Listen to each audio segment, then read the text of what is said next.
the second time in franchise history, dynasty killers, and maybe the birth of a dynasty in front of our own very eyes after winning last night. What an incredible evening.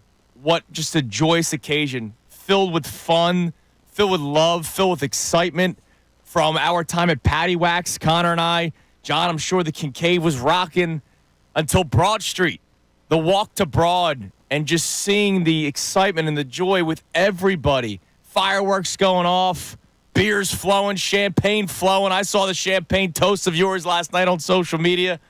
It was just one of the greatest experiences of my life. And, John, now we get to talk about it for the next 4 hours, brother. Good morning. Good morning to you. I'm going to flat out tell you that I waited my entire career to do this show on this day. I have wanted to you know how happy it was for me to get to come home and work in my hometown after what seemed like a lifetime away. But to do the morning after show of a Birds Super Bowl championship, I cannot almost put it into words, but that's what I'm paid to do. I am thrilled. I'm impressed. I'm dumbfounded by what we saw yesterday, and we're going to get into it all day today. Congratulations to the Philadelphia Eagles. There is one problem, though. What's wrong? Like, I think your hat's a little outdated. Connor, wouldn't you say his hat's a little outdated? Is it time for the swap? I think you got to put on the new one. I'm even going to violate my own rules, and I'm going to join you today in a hat of my own. Thank you, Johnny. And we will put on these trucker hats. Super Bowl champion Philadelphia Eagles hats. And you know, it's a signing day. By the way, you know where I got it? Rally House. Rally House was up and at 'em last night after the game. Which is amazing, man. We were at the Rally House. My neighbor Mark and I went down to the Rally House in Exton. It was probably 40 minutes after 30 minutes after the game. We saw the trophy ceremony, saw all that, and then headed down. And it looked like a pre-snowstorm ransacking of a supermarket. That's awesome. It was unbelievable. Late, too. The hats were gone, but they told me they're going to have a hat delivery like in the morning, and then a hat delivery and T-shirt delivery in the afternoon. As quick as they can get them onto the trucks, they'll be into your local Rally House today. I can't believe it. The Birds are Super Bowl champs.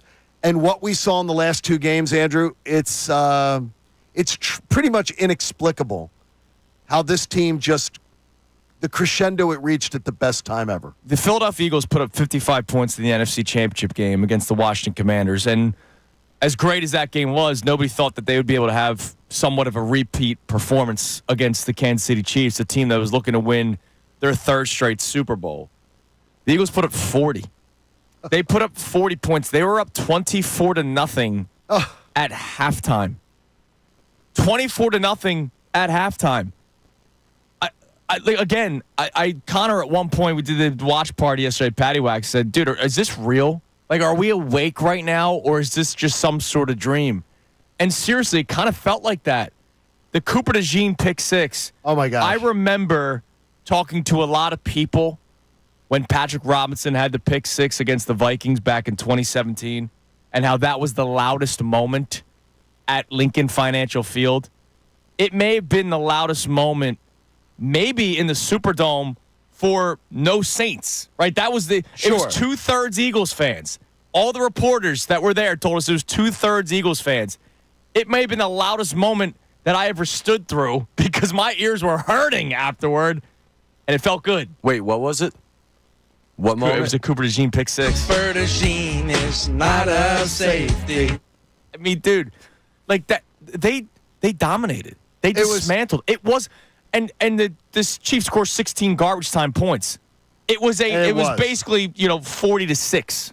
The one thing that was making me so uneasy, and we talked about it the other day as we sat over lunch waiting to get on the plane to come home to Philadelphia from New Orleans, that I said, I feel unnerved by how confident I am in this team. I never felt that. I never saw that coming. No, dude, No, nobody. And anybody who tells you they did is full of crap. No, yeah. But nobody said blowout to that point. But the way that defense made Andy Reid and Patrick Mahomes look, that's legendary. Because, yes, the Birds back in 2018, February, did beat the GOAT, Bill Belichick, and Tom Brady. Yes. But they didn't make Tom Brady and Bill Belichick look terrible. No, it came down to the final second. Tom Brady Hail Mary to Rob Gronkowski after he had already thrown for 500 yards in that game. It was truly... Dude, Patrick Mahomes at one point had 60 yards in the third quarter. And it makes me laugh. You think about all the national media. All week long. Can they throw? Can they win this way? Is Jalen Hurts going to hold them back? And Patrick Mahomes, who will be in Canton by the time, he could be in it tomorrow. If he decided, if he stepped away right now. Do you guys want to add one more name to that list of Hall of Famers? I'll go in. He should be the first active player in the Hall of Fame, if I'm being honest. Like, he's great.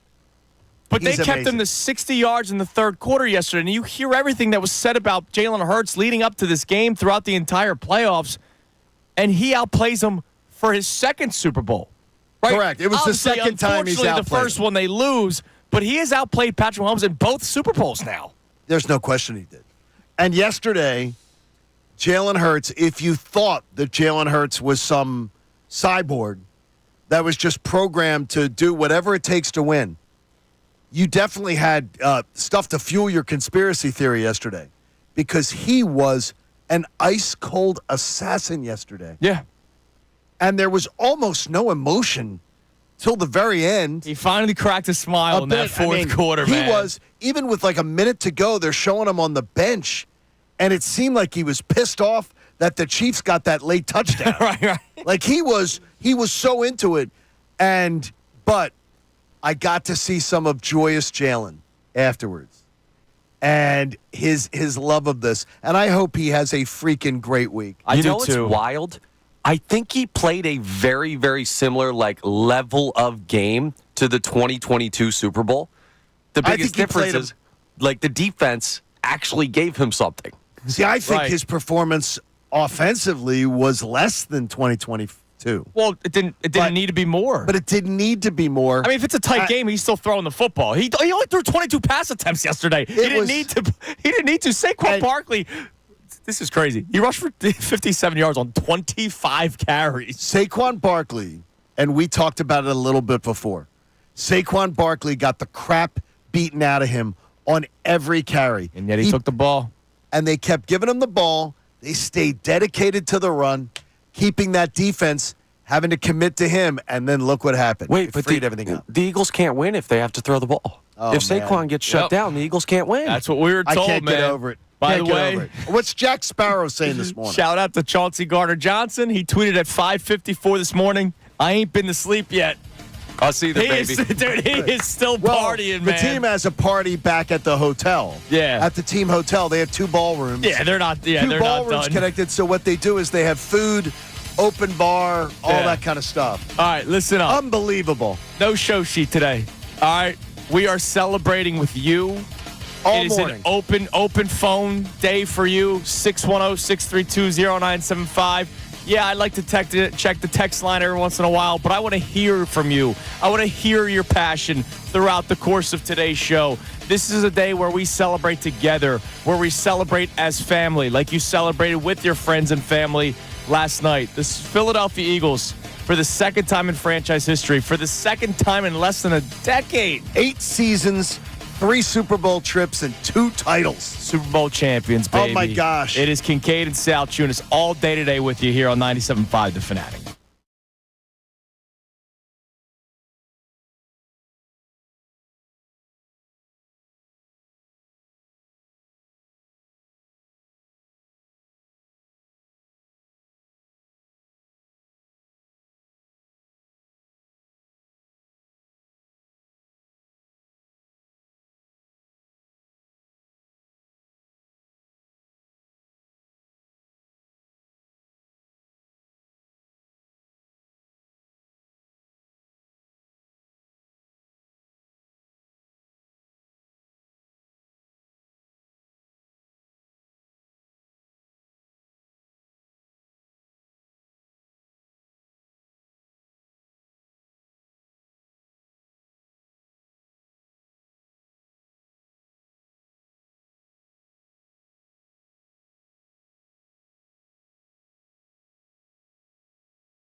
in shock. Not that they won, in shock with how they won, because if you listen to the show at all, since the day the Eagles won the NFC Championship game, or even further back, if we go back to when we found out the Eagles were playing the Commanders in the NFC Championship game at home, we were saying, oh my God, they're going to the Super Bowl.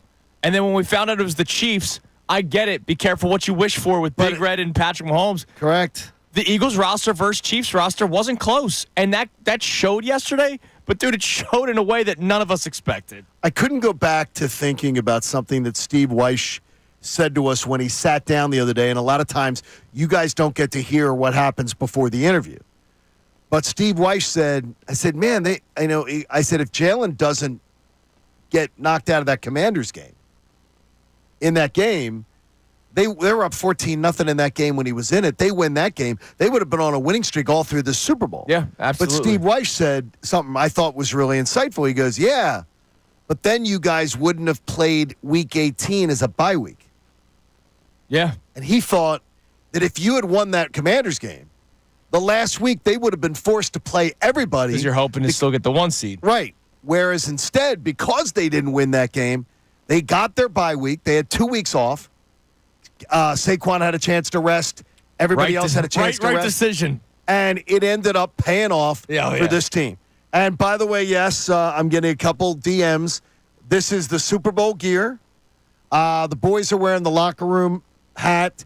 This is the other hat that I'm wearing. This is the locker room T-shirt. And yes, your Rally House has them. Yeah, check them out. Rally House has got them. I was at Rally House in Exton last night. I love that you did that. Afterwards. I just wanted to say it. That's insane. I wanted to say no. The insanity was the line, which was crazy. Oh yeah, I bet, man. It was unbelievable. People were like, just give me your credit card, and I'm just gonna buy stuff. What a beautiful night awesome. last night. We'll be talking about it all day. Want to play you Jalen Hurts MVP. Oh. Jalen Hurts, what was man. that? MVP. Eh? MVP, the most valuable player of Super Bowl 59. Number one, franchise quarterback. Game manager in a positive way, Johnny. This show is pro game manager. Yeah, we like that. Yesterday, he was even more than that. Here he is on the field with Aaron Andrews after the game. Jalen, you told us this week, as Brandon Graham's trying to give you a big hug here. Yeah! Boy, I appreciate you. I appreciate you too. Appreciate you. Let them know. Let them boys know, man. Tell them get off your back. Let's go. Well, that's exactly what I was going to ask. You said after Super Bowl 57, you sat in the locker room and you thought to yourself, I'll be back. You got back, and now you're a champion. How does that feel? God is good. He's greater than all the highs and the lows. And I think, personally myself, I've just been able to use every experience and learn from it. The good, the bad, all of it, using it as fuel to pursue my own greatness. And I think I couldn't do any of these things without the guys around me. We had a special group this year.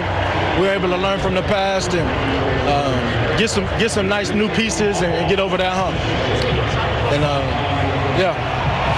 Jalen, in talking about the pieces around you, from what you guys were able to do on the offense tonight and what you were able to do on the defense, how do you even put that into words? I mean, no one saw this coming. I think number one, defense wins championships. Defense wins championships, and we saw how they played today. We saw the difference they made in the game, and they gave us opportunities, gave us short fields, and we're able to do what we do. Look at the confetti. Look at the confetti. That was the picture you had on your screensaver, was the confetti from 2 years ago. How does that look? I'm still processing it. But just can't wait to enjoy this with my family and soak it in. Congratulations. Jalen Hurts got choked up a little bit at the podium yesterday. Gets choked up, it seems like, a little bit there. Yeah. Dude, you got to, truly appreciate what he's gone through. Of course, we all know about the SEC championship game, getting benched, and then a year later having to come into the game. I mean, his career alone has been a roller coaster that a lot of people can't relate to. I couldn't imagine, because I was there for that night and there for that game, that the guy who got benched in that game would end up becoming the hero of my hometown football team. Yeah. And look, and that's a testimony to him, man. the day he's drafted. A lot of pushback. It didn't totally make sense at the time. I didn't think second round he needed to be drafted. Yeah. That they didn't need to draft him. And they got him. Wow. You saw the year of Wentz. He takes over, and they've been in the Super Bowl twice. And as of last night, Super Bowl champions for the second time in franchise history. All right, coming up next, we hear from you because it's a day for all of us. So you can climb in at 610-632-0975. What was the night like for you? What was everything like for you from the time the game kicked off to the time the game ended and to the time you woke up this morning, unless you never went to bed? It's Kincade Salciunas, 97.5 The Fanatic. Fanatic Sports Update. Super Bowl champions. I'm Connor Thomas, and the Philadelphia Eagles have won their second Super Bowl in franchise history, taking down the Kansas City Chiefs in Super Bowl 59 last night in New Orleans, Louisiana. A final score, 40-22. I'm sure you all saw it, but could you imagine someone waking up and hearing that?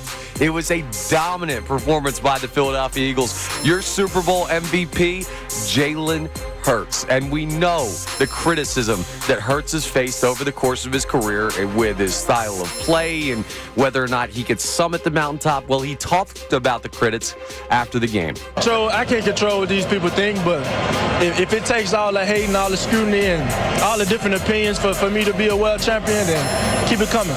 Well, keep those wins coming, Jalen, because we could get used to this. The Philadelphia Eagles not only stop the potential three-peat from the Kansas City Chiefs, they do so in dominant fashion. And are we on our way to a potential dynasty of our own? 2 Super Bowls in 3 years of victory finally. Philadelphia, enjoy this one today. It was a great night last night. I'm Connor Thomas, and this update is brought to you by Superior Fence and Rail with over a 94% satisfaction rating. Superior Fence and Rail is one of the best fencing companies in the Northeast. If you're on a fence about a fence, call Superior Fence and Rail or check them out, superiorfenceandrail.com. I'm Connor Thomas for the home of the 76ers and Flyers, 97.5 The Fanatic.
on this championship Monday morning, Johnny. Football Mondays on the Fanatic. My God, did they get their money's worth? Pierce Phelps, Brian Heating and Air Conditioning Contractors. Visit nopaybrian.com. That's a lot of wins. The 21st, though, the 21st Victory Monday, the best. Oh, God. The best. Again, we're going to get to the phones in a second, but in your life, Johnny, did you ever expect them to win a Super Bowl? In your career, did you ever expect to be doing this show today? I wanted to when I found out I was going to come home. This is what I dreamt of. In fact, I mentioned it on my very first show that this was the main thing I wanted to do was do the show. Broadcasting a parade would be fun, and that this team would win a Super Bowl in my lifetime here, and it has been amazing. It's just last night was stunning with its efficiency, with its lethal execution. And honestly, I thought the offense didn't fire the way the 22 one did, but it was incredible. But again, they didn't need to. No. And when it was time to throw, Jalen was spectacular. That throw to Devontae Smith was so nice. You know what? That throw to A.J. Brown that was called back for offensive pass interference, and I'm glad that the refs stopped after that. Like, I'm glad that it was really just that one play of ticky-tack baloney. Well, we got benefit of some calls, are we? Yeah, the makeup call on the Dallas Goedert personal foul. Makeup call. That was terrible. But AJ, that was more egregious than the first penalty. I thought that was a great call. But because it benefited us. But that throw and catch to AJ that unfortunately doesn't count. That was a perfect throw. Like Jalen Hurts, except for that interception, which was a bad throw. We're not going to talk about it today. No, he was damn near perfect yesterday. And again, you've now watched him in 2 Super Bowls play some of the best games of his life. Well, arguably, you could say the Super Bowl, the NFC title game this year, and the Super Bowl this year. I would challenge you to say those are the 3 best games of his career. So the 3 biggest chips on the table, the 3 biggest clutch moments, is when he dials up an effort that just leaves everybody's jaw dropped. And that's why we like always a DNA thing. That's why we always go back to the all he does is win. It doesn't matter what. Doesn't matter how. It doesn't matter how it looks. Screw your statistics. I don't care. Right? Put that all out the window. Screw your fantasy football, even though he's a great fantasy football quarterback. Because of the tush pushes, touchdowns. Trust me, my team knows that this year. Everything that people complain about, national media, some fans locally, he's not throwing it with the arm of Josh Allen. Or maybe he doesn't have the electric speed of Lamar Jackson. Or maybe he doesn't make the highlight plays like Patrick Mahomes. But he does everything at a above average level. You know what he does, though, unlike Lamar Jackson, if I keep hearing this? He wins. Yeah. You know what he does at Josh Allen? He wins. When he's in these stages and he has these opportunities, like those 2 guys I just mentioned, he wins. That Chiefs team was very beatable. Buffalo couldn't do it. No. Bigfoot couldn't do it out in Buffalo. Couldn't do it. And Jalen Hurts made it look easy. Oh, my And the gosh. Eagles made it look easy yesterday. Let's talk to the people, Johnny. Yes. Later on this hour, and once an hour, we'll do it like we usually do, the montage, which I can't wait to hear. Brendan Gunn, I'm going to put 1A, 1B, him and BG, as the top BGs in the city. Thank you, 97. Brandon Graham's a Super Bowl champion again. And Brandon Graham did make he was impactful. In that game, he was impactful. He was impactful. All right, let's go talk to the people. Let's go to Carlos in Savannah. I'm noticing that some of our callers outside of Philly to start this morning, maybe they were the ones that went to bed because, Connor, you and I know, you know more so than I dipped out a little bit earlier. Broad Street was alive last night. Yeah, it was a good time. So I think the city of Philadelphia callers, I think, will be chiming in maybe later on in the show. Let's go to our man Carlos in Savannah. Carlos, what's up, brother? Good morning, good happy Monday. Not victory morning, but victory Super Bowl, bring the trophy home morning. Championship Monday, baby. Championship Monday. Listen, this is Carlos. I'm in Savannah, Georgia. I live here now, but I'm originally from Philadelphia, 33rd and Diamond, North Philly, born and bred. Damn right. Listen, I will say this. I knew it was going to be a good game. I thought that it was going to be a close game. But this was didn't I tell you to bring your butt in the house? before the street lights come on butt whooping game. Oh, my goodness. Whoever controls the line of scrimmage controls the game. We controlled it on offense and defense. Patrick Mahomes was running for his life the whole game. The whole game. Yeah, he was uncomfortable. I've never seen anything like it. Like, I know that he always kind of has that miserable face, but my God, like, he looked like it was the worst day of his life yesterday. He did. He really did. He was so discombobulated, he didn't know what to do. And let me ask you guys a question. Is it time to give Jalen Hurts his respect? Yeah, he gets his respect from this show. We've been giving it, Carlos, and thanks for the call. But he gets his respect on this I get show. what he's saying. Look, we asked the question last week from Radio Row. What would a Super Bowl victory do for the status of Jalen Hurts and Nick Sirianni? We'll find out today, right? What is the national media saying? I'll be honest, I didn't wake up this morning going, I can't wait to see what they're saying. I want to hang out with you guys today and honestly all week long. Can't wait for the parade later on this week. Oh, my gosh. But you're going to get the clips that are going to circulate on social media today of a lot of people either walking back things or I saw you tweeted Chase Daniel last night. Oh, yeah. Like, those guys are going to have to eat a lot of crow this week. Him and Jack Sparrow. I want both of them today. And to me, I would respect the hell out if they just said, I got this one totally wrong. Yeah. I'm a dope. Just own it. I don't think that will be their strategy. No, it won't be. I don't think it'll be, I'm not sure. But can they do it again? Or is this just lightning in a bottle? I know that's going to be the bull crap they come with. No, of course. That's what it'll be. Rushing yards for the Chiefs. Oh, my gosh. Do you have the stat line in front of you? I don't. All right, who do you believe? No, I got it. I want to try to see. Who was their leading rusher yesterday? For the Eagles? No, for the Chiefs. I don't know. Mahomes. Mahomes, how many yards? 12. 25. Kareem Hunt was second. How many yards? 12. 10. 9. Oh, my gosh. Their second. So their leading rusher was Mahomes with 25. Hunt had 9. P. Ryan had 1 carry for 8. Isaiah Pacheco had 3 for 7. Did you see the social media of Patrick Mahomes going down the whole line in the fourth quarter, dapping up his offensive players on the bench, and he passes right by P. Ryan?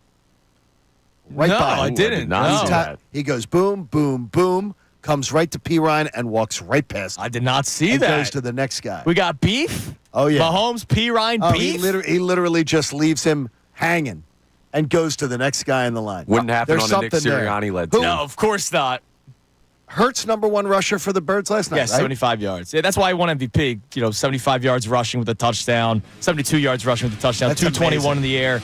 Almost 300 total yards of offense from Jalen Hurts alone. And he just balled out, man. He balled out. All right, today's a party. We want to party with you. Honestly, I would pop something now. If we had it. What, a Xanax or something else? No. Come on, man. I'm telling you. Trust me, I got 1 hour. I got 1 hour not. sleep last night. I think I slept like 2.5. 1 maybe hour. 3. What time did you make it in? I rolled into my place about 1. Okay. I told That's the not person watching the door, I said, I'll see you in like 3 hours. That's not too bad. That's not too bad. All right, so we're going to be partying with you all day today. Your Philadelphia Eagles are Super Bowl champions again, second time. But let's answer that question again. Super Bowl number 2 in Eagles franchise history. What does this one mean for you compared to the last one? And, man, we're going to be talking about respect and how they deserve it all day today as well. It's Kincade Salciunas here on 97.5 The Fanatic.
Super Bowl champions. You know, I look at the box score. Not that we're really breaking down the game. We're celebrating with all of you. How cool must have it been for Kenny Pickett? I know he did. Get to be in that game. Yeah, to for take his a few hometown snaps team. for his hometown team. Like, that's got to be freaking awesome, man. No, like it's when we awesome. saw Kenny Two Gloves go out there, we cheered at the bar. Like, that was awesome. Good for him, man. I was surprised that they did that. I was not. I was, because I thought usually the Super Bowl winning quarterback takes the last snap. Well, not when you're up 40 to 22, I mean, apparently. no, but usually in big games, the quarterback still takes the snap. Yeah, I got you. And they were on the sideline, and Jalen looked perturbed. They were giving up points. But when he did crack a smile with Jeff Stoutland, and he gave him a big hug. Yeah. And then Big Dom managed to work himself into every single photo that he could. Two-time Super Bowl champion. Big That's Dom. right. Two-time Stop Super Bowl it. champion, Just Big stop Dom. it. I am so Big Dommed out. By the way, two guys that we knew already were going to get paid this offseason got paid last night. Josh Sweat, 2.5 sacks. Oh, my Milton gosh. Williams, 2 sacks last night. We talked about it from Radio Row. And, Connor, I tried painting the picture as best as I could over the microphone. There was a banner on Radio Row that was probably 20 to 25 yards long, you would think, John. Like, this was a big... It was at least 25 yards this long. is a big banner. And it was probably 5 feet tall. Yeah, this 4 or 5 thing feet was tall. huge. So it was longer than the amount of yards the Chiefs gained in the first Yeah, quarter. it was. pretty much. The two players they highlighted was Jalen Hurts and Josh Sweat. And we were like, that's an interesting choice. I go, what's a little different? And then he goes out there and just balls out yesterday. And Patrick Mahomes, I know I said it last segment, you chuckled, but seriously, let's talk about it. Patrick Mahomes looked miserable yesterday. He got tattooed. But the thing is, I'll tell you this, as much as he got his ass beat yesterday, I admire Patrick Mahomes' ability to he played all 4 quarters, He kept dusting himself off and getting up. And his offensive line, Peyton Manning had a few playoff games in his career where his offensive line got owned like that. And Peyton Manning went to the sideline and called guys out and went nuts on them. Patrick Mahomes seemed to keep himself under control. He had every right to go up and down that line and dog cuss people. Right. And he didn't. I did it. I think it was almost like 24-0. They were almost beaten then. Oh, dude, they like the shots, and of course, every time they showed Travis Kelce, the people at Patty Wax gave him the double bird on the screen. Who did that? Did you see a lot of people? Couldn't See have the been me. the pregame outfit and everything. No, I get it. He's so. But dude, he looked on the bench during the game. To your point, just like, wow, this game's over. Like they looked freaking. Miserable, They looked man. like they are, and the Chiefs are. With all due respect, the Chiefs are a bunch of front runners. When things are going well, they're quite animated and graphic, and Patrick Mahomes is bouncing around and everything. Their body language sucked from 17-0. Yeah. It sucked. Well, The mopey shoulders, the thing. And then they talked about, this team's going to regroup coming in after halftime. And Aaron Andrews went out there and was like, after halftime, they're going to take this like it's nothing and play. And I'm like, bull crap.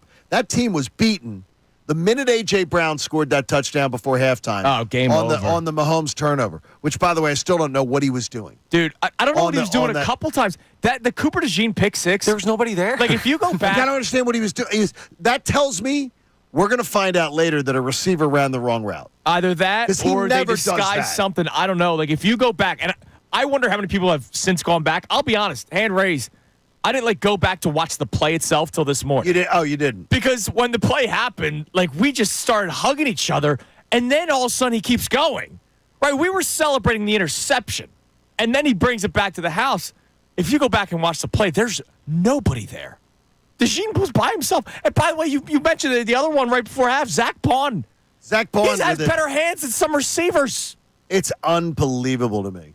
It's unbelievable what we saw. And I'm going to tell you, too, is that when Vic Fangio came to town, and our old buddy Bob was in the chair here, and I was raving about Fangio. And Bob was like, going, I'm not feeling it. I'm skeptical. I don't think he's that great. And I said, the guy has been the master of the turnaround.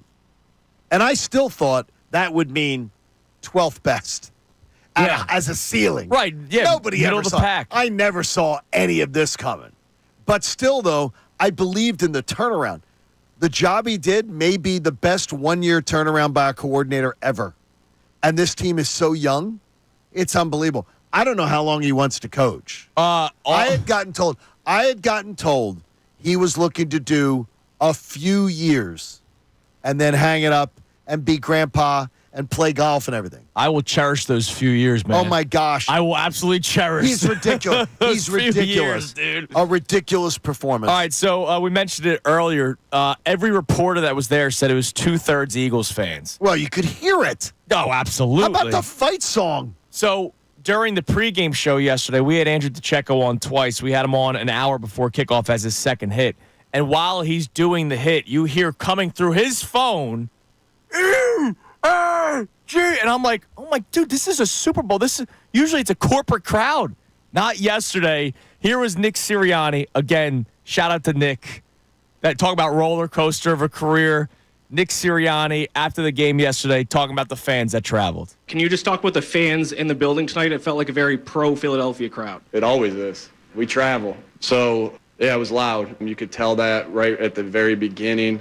You can see a lot of green out there, but that feels that is very common for when we go to places is that our fans have a tendency to, take over the stadium because we travel so well. We have such great fans. I go back to this. We played 4 of our last 5 at home, and then we played 3 playoff games in a row at home. And that's a big reason why we were here is the energy that our crowd gives us and our fans give us. So, a lot of Eagles fans out there, and we're so appreciative of you guys and how you contribute to this. Again, I've said it a million times tonight. I'll keep saying it. Can't be great without the greatness of others. That applies to our fans as well. I mean, it was incredible to see a sea of green at a Super Bowl, John. It was unbelievable. Have you ever seen that? I mean, look, I don't like. I'm sorry to do the age thing, but like all the Super Bowls that you've seen, have you ever seen like a takeover of a fan base? Because you know what, you've covered Super Bowls. I've been to. I've attended. 14. Well, Tampa played as a far home as being one. there in the game, Right? Tampa played a home one, and then the Rams played a home one, didn't they? I believe you're right. I think they did during COVID, didn't they? I think they may have. Possibly, but outside of those, no. And I just think that was the most amazing crowd sounding. I will show you video. My buddy Paulie, who comes up for all the games and stays with us, well, he was at the game last night, and he sent me videos after scores of the fans singing. And when you listen to it, it sounds like a home game because they're playing the same sound, that airs at Lincoln Financial Field. Right. It was unbelievable. It's unbelievable to me what we've heard. Man. It's so much fun. And, again, I got people saying, what corner did I get the stuff on that we all have the stuff? Man, you went to Rally House last night, and I was assured because Rally House looked like, it did. It looked like the Giant the day before a snowstorm. By the time I was leaving the place, and the line was 300 people. So they will get more stuff in. There will be early morning trucks coming in, midday trucks coming in to all the different locations. So just because if you heard from friends, well, they were sold out last night, doesn't mean they're going to be sold out this morning. Oh, so yeah, just get back. They got truckloads constantly coming. Bringing in trucks. Yep. And last night, I was so proud of Rally House Exton. They didn't let this one jackwagon. He had like a stack of hats that he was looking to take and probably put on the internet or whatever, and the crowd literally stopped it. And they were like, no, dude. You police yourselves. You can take 4. That's good work. You police yourselves. 4. I think I said something that I shouldn't have said, but take 4. If you want to buy 4, buy 4. That was the Super Bowl talking. Let's go to Terry on the cell. What up, Terry? Good morning. What's up, Terry? Terry, I'm here with you guys. I'm going to tell you right now, everything you're saying, so true. Thank God we lost that Week 16 game because who knows what happens otherwise. But I'm also going to say Jalen Hurts is the greatest Eagles quarterback of all time. Nick Sirianni, greatest Eagles coach of all time. You can't deny it. Yeah, I have all summer. You know what? We have all summer to do those shows. I don't want to do that show today, but I will give them both their props. I get where you're coming from, though, Terry. Yeah, I do, man. I don't want to do that today, though. All I'm saying is, guys, what an incredible – can you – 24-0 at halftime? Dude, it was a beatdown. It honestly, and thanks for the call, Terry. If you're not an Eagles or Chiefs, well, if you're not an Eagles fan because you're a Chiefs fan, you're miserable. If you weren't an Eagles fan, I guarantee you yesterday was extremely boring for people. Oh, it was a terrible Super Bowl. It was a terrible Super Bowl for that. I had fun. No, we had fun, but imagine you're some guy in the down south, right? No. I was hearing from all my friends in Atlanta, and they're like sending me congratulations, going, but this game sucks. They were probably sending you congratulations in the third quarter because that's when the game was over. Most of them were saying it sucks as bad as the halftime show. I didn't think the halftime show was that bad, but it wasn't much of a show. There's a lot of people that don't understand the beef. But the thing is, and when that's not what played, halftime show's about. Like it's not supposed to be about that. It's supposed to be a show.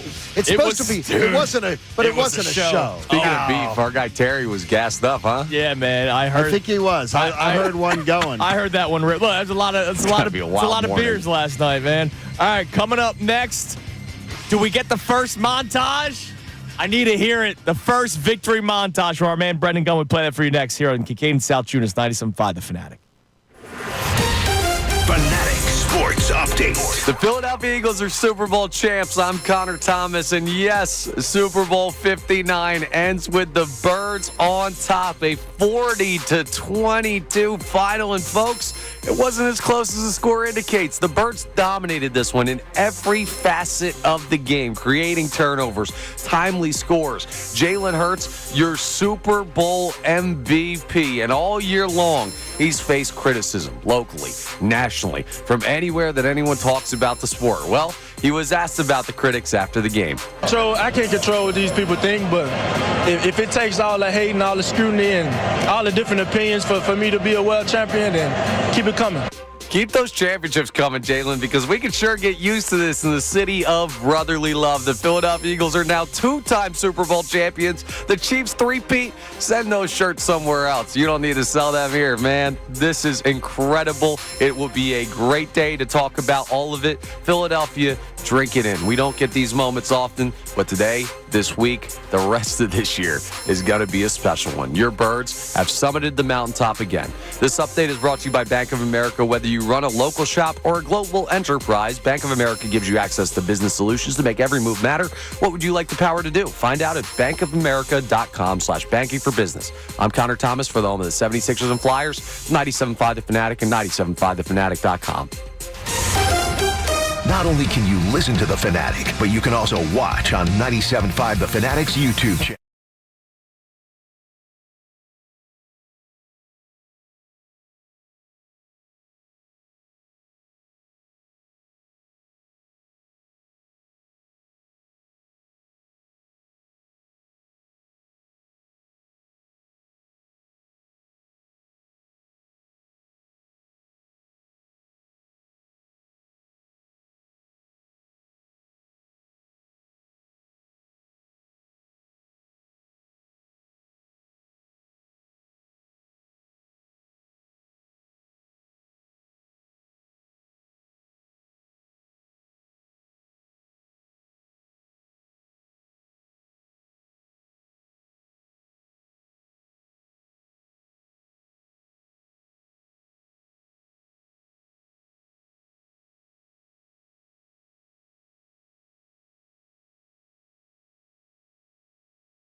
victory. Wow. Super Bowl victory montage coming up. Are you kidding to start me? the 7 o'clock hour, thanks to our man, Brendan Gunn, who always does great work. You're listening to 97.5 The Fanatic, WPN and WPN HD1 Burlington, Philadelphia, Beasley Media Group station, broadcasting live from the Comcast Business Studio, powering possibilities as we are still in awe with how the game played out. Not in awe that they won. No, we all were. I said to you the other day in the New Orleans airport, it's unnerving to me how overwhelmingly we all were confident. Right. Because I'm saying, it's Mahomes and the Chiefs. Are we missing something? I tried to figure out what we were missing. We weren't missing anything. In fact, we underestimated how good our team was.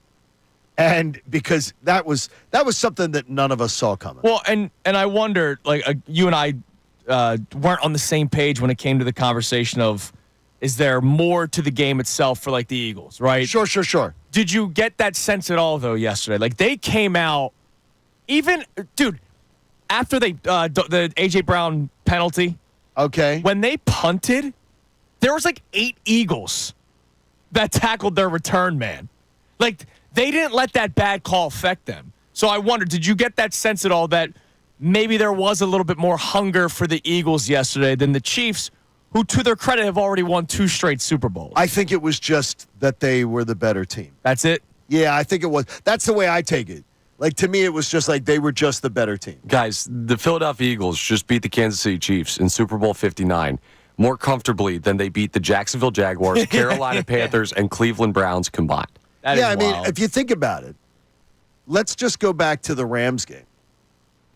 This was razor thin on that Rams game. Could have gone sideways at the end. Yeah. That Rams game. Just 3 weeks I ago. mean, it was just a few weeks ago. And then what they did after that game, the 2 ass whoopings that they put on Washington and now the Chiefs, I still can't believe the efficiency with which they conducted both of those whoopings. And those were whoopings. Those were whoopings. I mean, those were whoopings. And dude, garbage time yesterday. Oh my for gosh. the Chiefs. Garbage time. I know you always love the garbage time. That's always one of your favorite things. You love the garbage time. They won 40-6 yesterday. Oh my gosh. They won 40-6. Screw That's that 22 points. Belt to Astor. Damn right, man. Let's go to Mick on the cell. What's up, Mick? Gentlemen, how are we this morning? What's going on?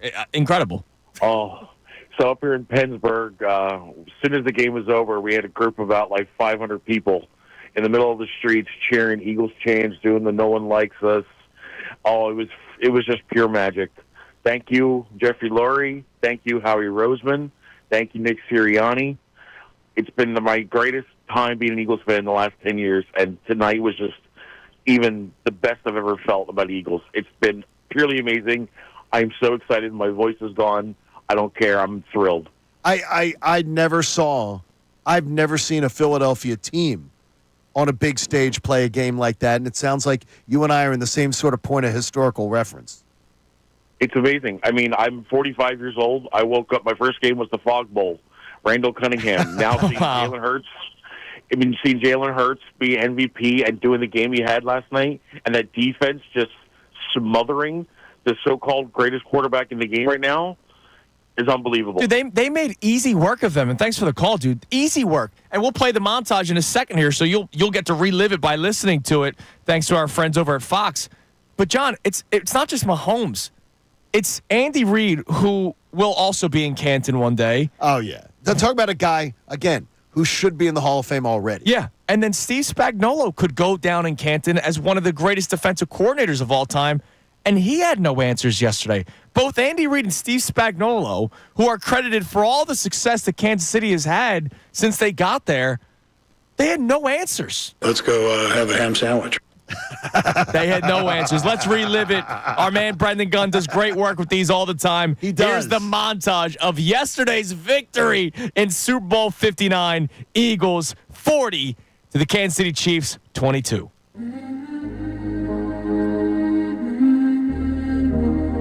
Everything comes with it, you know, and I've always found a thrill in any doubt and any questioning and any opinions. It's always been something that I've embraced, and I don't want it to change now just because of the results. So just running your race and playing with purpose. You know, this is what I'm called to do in this season of my life, and I'm going to give it all I have and try my best to leave no stone unturned. And so it's time to play as the Eagles will get the ball first in Super Bowl 59. We are ready. These players itching to get going as the Chiefs go for history. And the Eagles go for their second Lombardi. Super Bowl 59. Here we go. What's coming? It's picked up. Hurts going deep. Has a man. He's caught. Dotson down there. He's in. Touchdown, Philadelphia.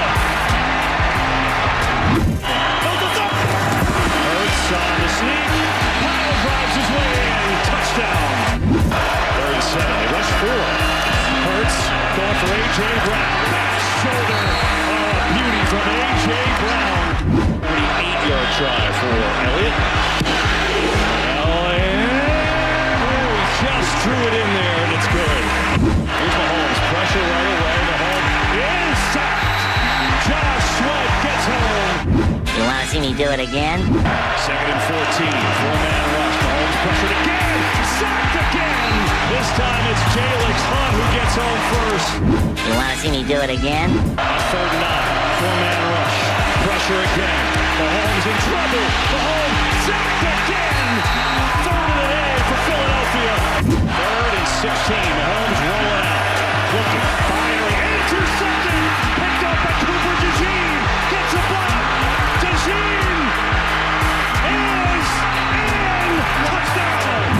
Cooper DeJean is not a safety. He's just a corner who'll lock down your number one. Here's Mahomes. 4-man rush over the middle. It's intercepted again. This time it's Zach Ball, and the Eagles are set up inside the 10. Hurts lets it go. Complete A.J. Brown. He's in. Touchdown, Eagles. It definitely took a team effort, took a group effort, and the only thing I can think about is all the effort, all the work that was put in over the course of time. And I think we had a focused group out there. Offense was able to score points, to take advantage of opportunities, just enough to put points on the board. And then defense played their ass off. They played how they played all year. Looking around, pressured again. Mahomes dropped again. 4th sack of the game for Philadelphia. It's Jordan Davis that time. Mahomes pressured again. Sack number 5. It's Josh Sweat again, who's got 2.5 for the game. Hurts looking deep. Not there. Now he's going to throw one for Barkley, who hangs on. Falling backwards down to the 4. To everyone back home in Philly, love you guys. Appreciate you guys. High snap, Elliott drills it right through. 27-0. Eagles on top. I think we just stuck to our process. I think a lot of things got blown, kind of 2 and 2. The outside world had an opinion on what was going on and everything there, and we just stuck to our process and got better from it. Did some things a little differently, got better from a couple things. I think at the end of the day, you saw this team embrace adversity throughout the entire year. Now, it's hard to say that when you won 16 out of your last 17, but there was adversity. There's adversity constantly, and I think we did a good job of embracing that, the ups and downs of the season, and getting better from the things that we went through. Now the Eagles get it back. We're going to run some clock, or maybe throw the dagger. Hurts going deep. Devontae Smith. He has got it. Touchdown. Wow. Forget run the clock. That's the dagger. For us, we've been able to win in multiple ways, and it was just really about taking it a play at a time. I look back on previous games and the previous years, and you want to put a high value on finishing, having great focus and finishing. And think about the last time we were in this game. We were up 10 at halftime. They played a hell of a game to get back into it, and we wanted to put a high focus on finishing it the right way, and it took a team effort. For the second time, the Vince Lombardi Trophy is headed to Philadelphia. Eagles fly in Super Bowl 59. All right, from the city of brotherly love, your 2024 NFC champions, the EAGS.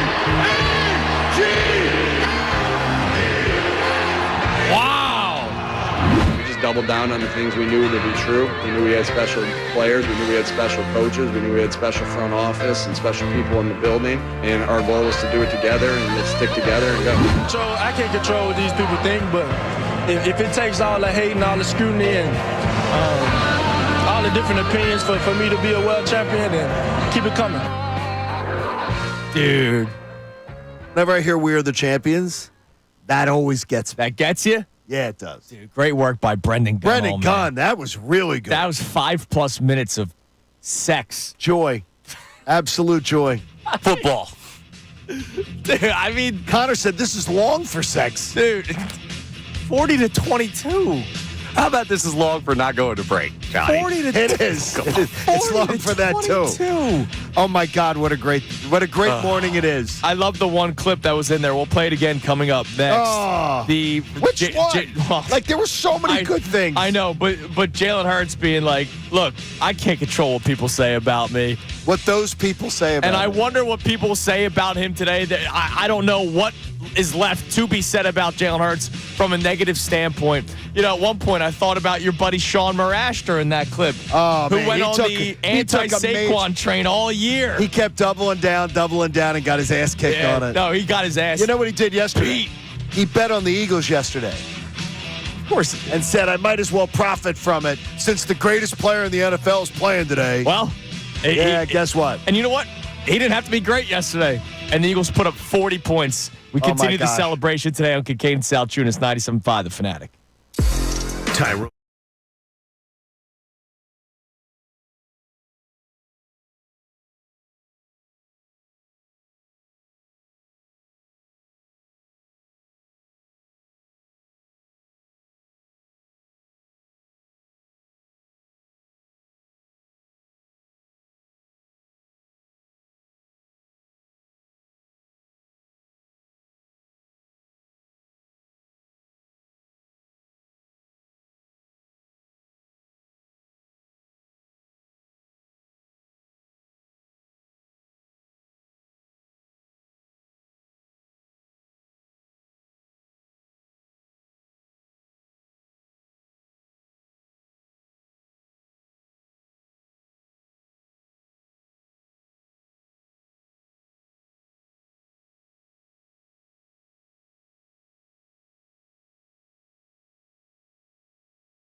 Fanatic. We're going to get back to our calls momentarily, but just a couple other things. You just gave me an insane stat during the commercial break right before we came on. I mean, this is wild. ESPN stats and information.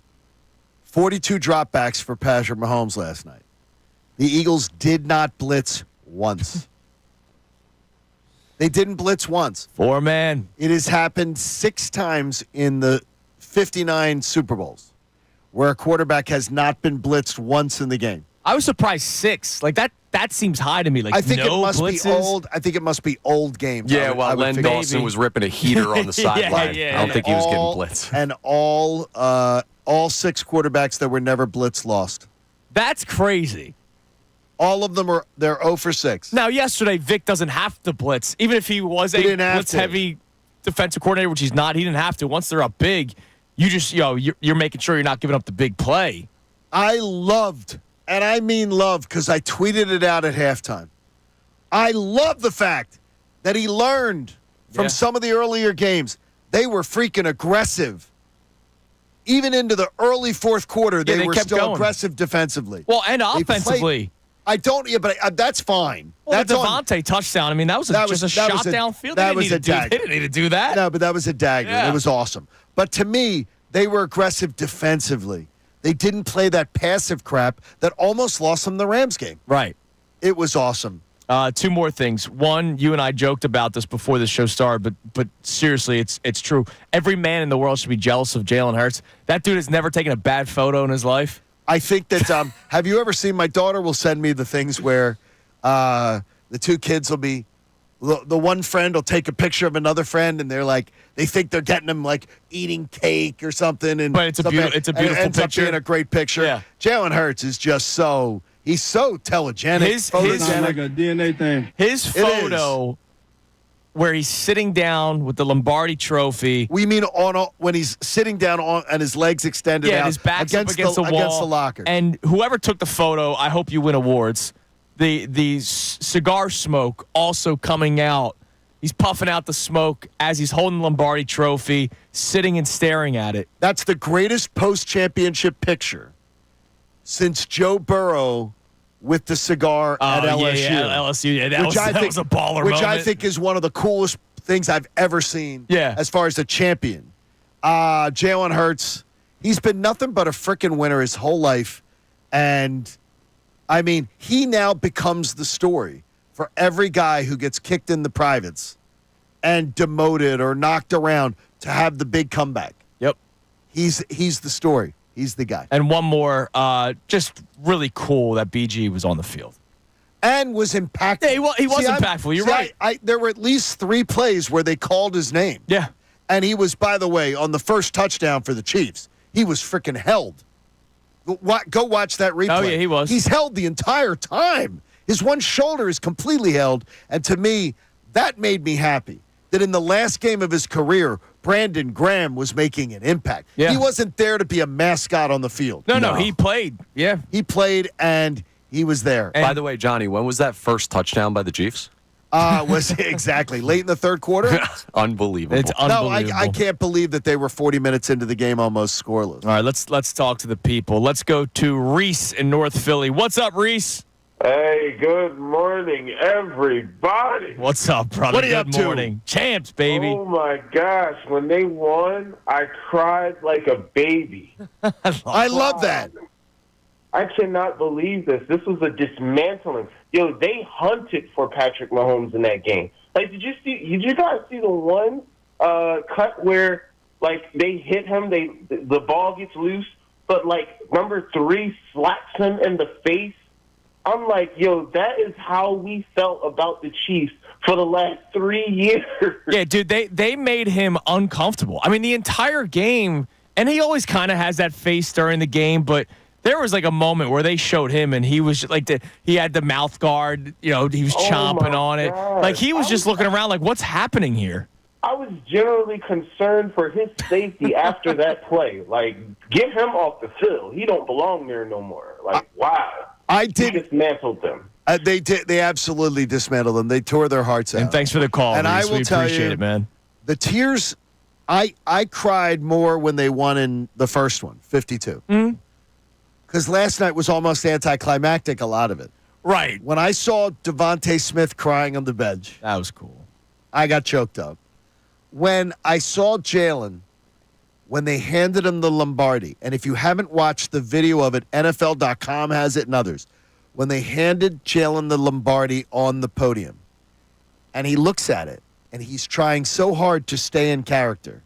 I'm Jalen Hurts. I'm unemotional. And he starts getting choked up, and then the upper lip quivers, and you can see it that he's like, oh, God, I'm about to bawl. And then he hands it to Nick Sirianni. That was everything to me. He was balling all night, Johnny. I mean, it was. Oh, he was. He was. I just thought that was. I think this title feels different than 52. I think this title feels like they went out there and just totally kicked ass and took Connor, games. tell John what you told me last week, and you said it on the post-game show yesterday, what this Super Bowl meant compared to the last one, and I think he's spot on in saying it. Yeah, the last one was the I can't believe it, I never thought they'd do it, did this really happen Super Bowl. This was the we knew it, we told you, we saw it, and now everybody gets to see it too, Super Bowl. I love that. I told my daughter yesterday before the game, and she was texting me. We share that Eagles bond, the two of us, me raising her. And I said to her, because of what Brendan Gunn said on the pregame when he was working with me, the first Super Bowl, that was for my generation and your dad's. Yeah, absolutely. I think last night was for you guys. And thanks thanks for letting us have this. No, but for us to share, but everything like the first Super Bowl. My did you daughter, enjoy your first one last night? But everything about the first Super Bowl for my daughter was Dad finally saw it. I know, yeah. Last night was we shared it all together, and you spoiled brats got your second one in 8 years. Hey, man, 31 years. Holy 31 moly. years young, And Connor. you've seen 2 Super Bowls. We still got to get spoiled when we get the third one in a calendar year. God. Hey, you just wait till the Phillies and Sixers and Flyers Easy. get there eventually. It's a football Monday, a championship Monday. Man, Pierce Phelps Bryant Heating and Air Conditioning contractors. You may want to renew right now for next year. Unbelievable. Yeah, just keep going. We can do football Mondays every single week. I don't care. Oh, I believe all year long it'll be the year of the Eagles. Visit nopaybrian.com. We'll be right back here on Kincade Salciunas 97.5 The Fanatic. Fanatic Sports Update. The Birds have won it all. I'm Connor Thomas, and this update is brought to you by CSB Media Arts Center in Cherry Hill. Discover your future at the CSB Media Arts Center in Cherry Hill. Skills-based training in broadcast media, filmmaking, and more in just a few months. Visit GoCSB.com for a tour. That's GoCSB.com. The Philadelphia Eagles are Super Bowl champions for the second time in franchise history. They take down Patrick Mahomes and the Kansas City Chiefs by a final score of 40-22. By the way, in the Eagles' 2 franchise Super Bowl victories, 40 and 41 points in both of those wins. When this team wins on the big stage, they win big. And it was a complete performance by the Birds. The defense, an incredible job. Cooper DeJean, a pick 6 on his birthday in New Orleans in his rookie year. What a day to turn 22 for the kid. Saquon Barkley coming in here from New York and just showing that, wow, he could be a Super Bowl champion. It was an amazing night. And Philadelphia Eagles fans everywhere, you should be rejoicing on this one. Jalen Hurts, well, he's rejoicing on the way critics talk about him because he says, keep it coming. So I can't control what these people think, but if it takes all the hate and all the scrutiny and all the different opinions for me to be a world champion, then keep it coming. This update's brought to you by Rapid Radios. Their instant push-to-talk walkie-talkies offering national LTE coverage for a limited time. Go to rapidradios.com. I'm Connor Thomas for 97.5 The Fanatic. Vacate.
Kincade Salciunas on this victory, championship, Super Bowl victory Monday morning, celebrating with you today all show.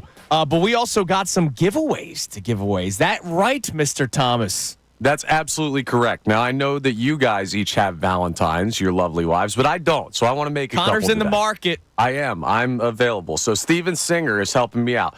They have 3 Emerald City Rose Gold roses available for giveaway. So we're going to give those out right now. We'll give out the first one right now. We're going to spread those out throughout the show. But congratulations to the Birds. That's why we're doing it. You can commemorate the championship with one of Steven Singer's dazzling green Emerald City roses dipped in rose gold that lasts a lifetime, with a portion of the proceeds benefiting the Eagles Autism Foundation. Love that. Get one for your love today with free shipping in time for Valentine's Day at IHateStevenSinger.com. So 215-263-0975. What do you say we go caller number 2 for the second Super Bowl victory? Oh, I love that. Original Jalen Hurts number. Yeah. Oh, the OG Jalen Which, by Hurts the way, number. I did see a few people this weekend with the 2 Jalen Well, you Hurts rock that proudly because you've been there from the beginning. I give you a lot of credit. I give you a lot of credit. That means you were there before a lot of people.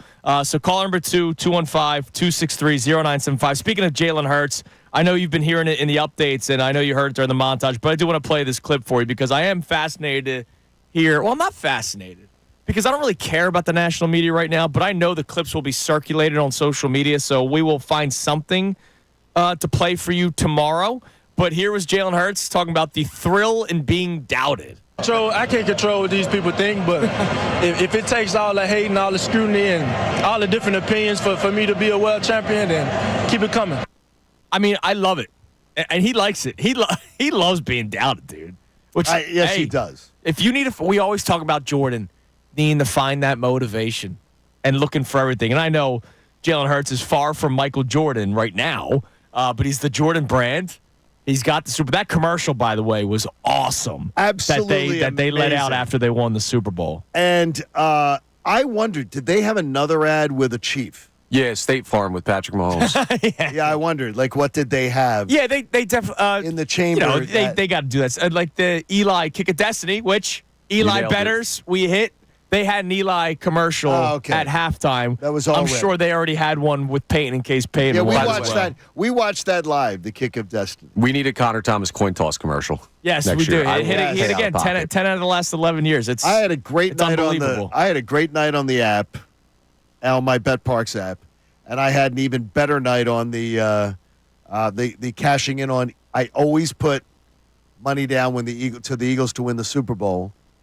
Every year that I think they're going to be a playoff team, I say do it. That's a nice payout. Yeah, let's just say I have a really good. That's why you bought the Rally House gear, huh? It's been a good year. Oh, all right. I like that, It's been a man. good year. It's your city, it's your house, it's Rally House. Rally House, by the way, John again, Kincaid's bank account. there were people.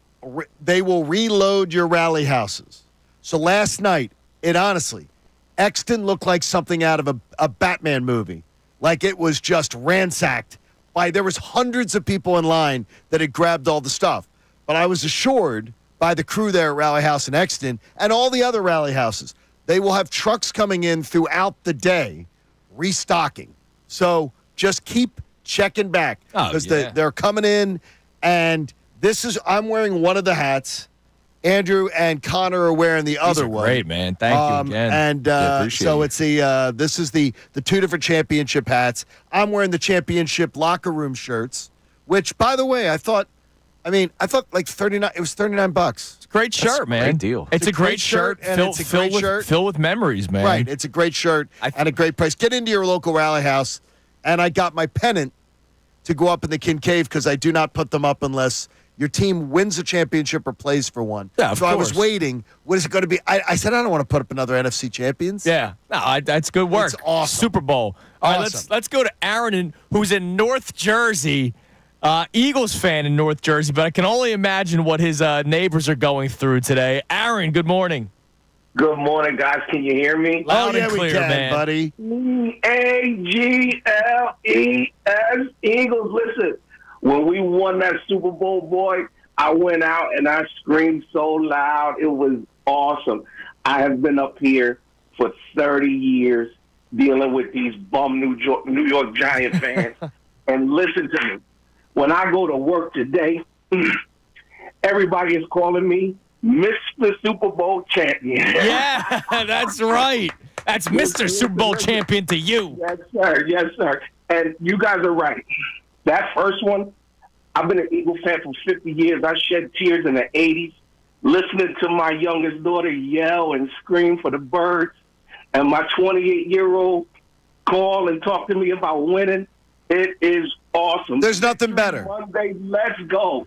Let's go, boys. I love you guys. Thank you, buddy. Birds, we Super Bowl champions, baby. You're the There we man, go. Aaron. Now- Thanks for the call, brother. Thanks for the call. Your son is just before 3. Yes. He's a little too young to really take it in what it means. Right. But you said last night that was still cool. Yeah, it was a special moment To share for me, with him. man.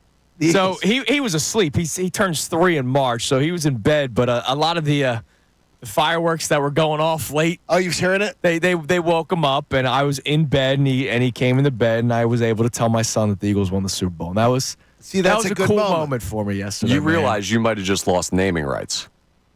He's never going to believe he's not named after Cooper DeJean. Oh, dude, no, Cooper DeJean was named after my son. Come on, dude. I think he might be a little bit He's older. 22 But, dude, yesterday. yeah, happy I think birthday, he's Cooper got- DeJean. He was Unbelievable. 19 And when, he was 19 when Cooper was born. Yeah. And you know, it's a story, too, just as part of our family here. Yesterday, if you don't believe in, like, karmic stuff, as we're doing the show yesterday morning, and Silvana sat in with me the first hour and B-Gun the last hour, Silvana's dad, who passed in August, after a valiant fight with brain cancer, he was a John. He, yesterday was his 59th birthday. Oh, wow. Wow. On Super Bowl 59. How about that? And I told Silvana, not only would he have been so damn proud of his Birds, but so damn proud of her. Doing radio doing the day radio of the Super Bowl. in Philly and the town. And I said, I guarantee he's listening. Absolutely. Guarantee he's listening. That's beautiful. But 59, that was his 59th birthday. Yeah, that's crazy stuff. That's unbelievable. Let's go to Warren in the Lehigh Valley. What's up, Warren? Good morning. Yo, good morning. How we doing, guys?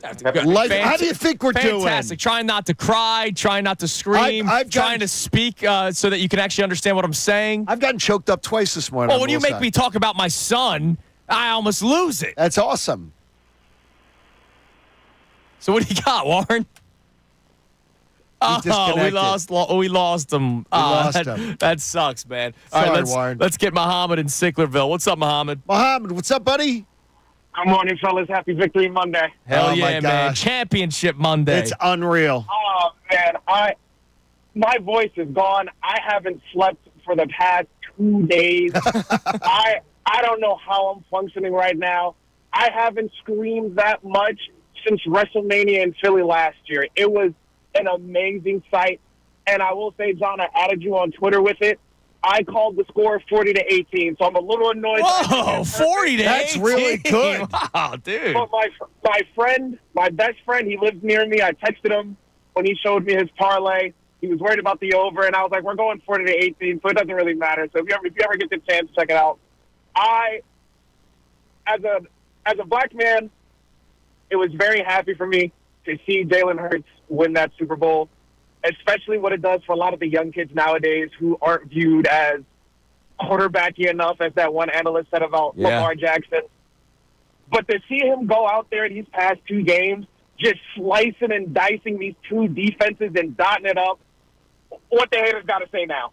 I love it. And you know what? I don't give a damn what they have to say, but I'll be glad to mock them when they do. Damn right. Muhammad, thanks for the call, brother. Thank you, Mo. Go Birds.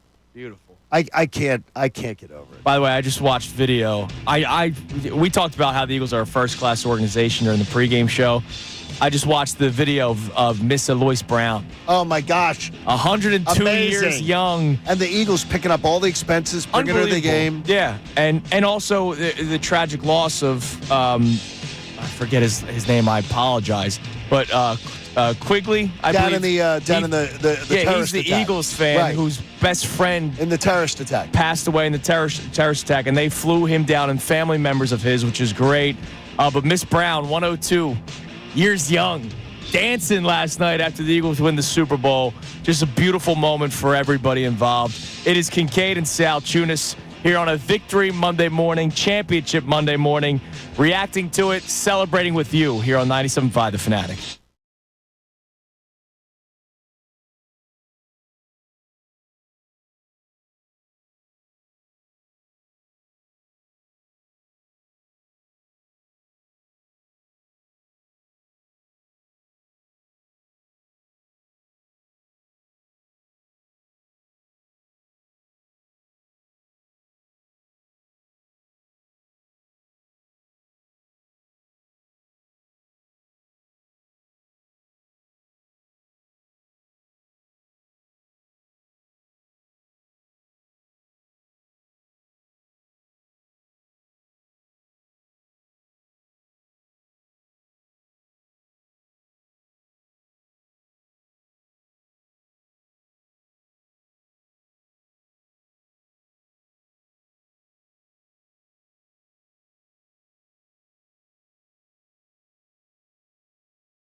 Good morning here on Kincade and Salciunas, 97.5 The Fanatic. Just celebrating it all with you. I see a caller on the line that I want to get to coming up in a little bit. I just saw a lot of them, but I just saw the Inquirer headline. Did you see it? No. Oh, yeah. Big Easy. That's a great headline. It is a great headline. That is a great headline. I mean, they made easy work of him. I was cocky, not cocky. I was overconfident to the point that I just thought there was no way the Birds were losing yesterday. But I did not see that. Dude, the Chiefs punted 6 times yesterday. I did not see that. And there was a cowardly one. We talked about this. Connor and I watched the game together at Patty Wax. What was it, like a 4th and 3 around midfield when it was 17-0 and they punted? Yeah, all I know is I called it something that I cannot call it on air. Yes, yeah. We'll just say soft. That's why I said we could have had a pay-per-view of just camera on Connor Thomas. And I would have watched it. Would have been X-rated. Yeah, I can imagine. That was unbelievable. But you guys realize that the Eagles won the NFC Championship game and the Super Bowl by a combined points margin of 50? I'm going to tell you that's got to be close to. There were some bad Super Bowls back in my youth. So where the Super Bowl was so lopsided that I wonder what the title games were. But it has to be one of the biggest combos ever. I mean, it was, and the Chiefs, it was so arrogant. And I put out a tweet last night about it, is that all we heard all week down in New Orleans was, well, Eagles are the better team. But they have Patrick Mahomes and Andy Reid. I can't bet against them. And I'm like, are you serious? Yeah, remember we did the gut feeling, ESPN did that gut feeling article, and they had 11 analysts from ESPN pick. And this was 2 weeks before the game, and 9 of the 11 picked the Chiefs, and their reasoning was because it's the Chiefs. Now, the Fox pregame went 3-2 Eagles. Jimmy Johnson went Eagles. Howie Long went Eagles, and Strahan went Eagles. Because they realized they were the better team. Yeah. And just saying, but Patrick Mahomes and Andy Reid, which, look, we said it for 2 weeks, but we stood by our opinion and our prediction all week long. The only thing I was wrong about was I thought it'd be down to the wire. That's unbelievable. 27-25 did not happen. 40-22 yesterday. Here's Nick Sirianni after the game yesterday. Obviously, a lot of love to Nick Sirianni, deservedly so. But here he is talking about his quarterback, Jalen Hurts. He just keeps getting better. He knows how to win. He does a great job of being able to block out all the outside noise. I think it's funny when it's like, well, Jalen is good because he's got a good team around him. Like, that's football. Like, you cannot be great without the greatness of others. Like, Jalen can't do it by himself. He needs AJ. He needs that offensive line. He needs Saquon and vice versa. Jalen's special. The criticism, it just blows my mind because I think he's so special and won so many games and works his butt off and just continues to get better, can block out everything and just focus on the task at hand of getting better, putting yourself positioned to win each week. And he does a great job of that. And he had an unbelievable game today when we needed him to because we knew how good of a coach and how good of a defense that we were playing today. But when you sell out to stop one thing, another thing opens. And Jalen was able to take advantage of that today. And him and this team are world champs forever. And except for that interception, he made one bad throw. And that was, well, what was the bad throw other than the interception? No, I said I'm sorry. You're right. That was the one bad throw he made. I thought that was a horrendous throw. It was a horrendous. I don't know about this. A horrendous decision. Yeah, because you're in field goal range. It was a decision. Yeah. But he wasn't going to get out of the pocket. He wasn't going to get out of the hash marks, and I guess he figured, put it up, maybe I can get it. I think he thought he could get it out of bounds. Foxhole guy. He's just trying to make the NFL interesting. It was going to be a major blowout if he didn't do that. Exactly. Now, speaking of Jalen Hurts, you said you have an insane stat for us. You want to know how good he played last night? How good? OptaStats has this, so I'll read you the tweet. Jalen Hurts is the only quarterback in NFL history to do all of the following in any single game, regular season or postseason. Okay. Throw for 200-plus yards. Rush for 70-plus yards. Throw multiple touchdown passes. Rush for a touchdown. Complete 75% of his passes. Average 10-plus yards per pass attempt. And win the game. Wow. And win the game, because I wonder how close was he to those numbers just 2 years ago in which they lost. Probably not far off. I'm pretty sure he was right around there 2 years ago. I think that was. I think he had a better. I honestly think the losing performance was better. The losing performance was better. Yeah, I mean, he didn't have to. He was great. He didn't have He was to, great right. in both of them. I'll take the winning one. But I think the losing performance was actually better. It's just they lost the game. He only averaged 8 yards per reception in 2022. So that's where the stats a little bit different. They didn't have Saquon to soften things up. That's true. And, man, Saquon Barkley got destroyed. I do want to go to this call because I do believe he deserves some credit today, even though you won't think about it because 40-22 is a beatdown. But let's go to Mitch in Philly. What's up, Mitch? Hey, what's going on, fellas, man? I'm seeing green today, man. Good morning. Good morning. Yeah, man. All right, who are you giving a shout-out to today? Oh, man, I know I didn't hear you guys talk about it, but, dog, we have to applaud Jake Elliott. Absolutely, dude. Did a great job. Miss a field goal. Out of all the stupid penalties they try to give us, pushing us back 5 yards every time, and he kept knocking them down. So he was 4-4. He made 6 field goals yesterday. Yeah, what was the constant problems with kicking? Lovato, because I saw it. Lovato was one. Lovato moved the first time. Mailata was one. Yeah. I mean, it was weird because I don't remember that happening a lot. No, but Mitch, to your point, I mean, look, he does deserve a lot of credit. He made all his extra points as well. And look, it's 40-22, so not many people are going to talk about the kicker this morning, but I'm glad that you brought it up because he deserves it. He had a big day yesterday. Yeah, out of everybody, the defense, everybody did good, man. Everybody played their position, everybody played their part. But, you just always got to give it to the little guy. And because here's the deal, and thanks for the call, Mitch. We appreciate it, man. Go Birds. Glad you're seeing green today. Go Birds! If he misses the first field goal, does Nick go, I can't go to him? And look, he put up 16 points on his own yesterday. In a game you won by 18. So if he misses the first one and it's the continuation of what was a bad season for him, right? Does Nick go, all right, we got to start going for it on fourth downs. I can't trust him. And if that's the case, who knows how the game goes? Steve Spagnuolo, great at dialing up, blitzes with on fourth downs, on third and longs. Jake Elliott made your life easier yesterday. Can I just have you both go to your phones quickly and put a date in your calendar? I don't even know where it is. Right. Put a date in your calendar. Okay.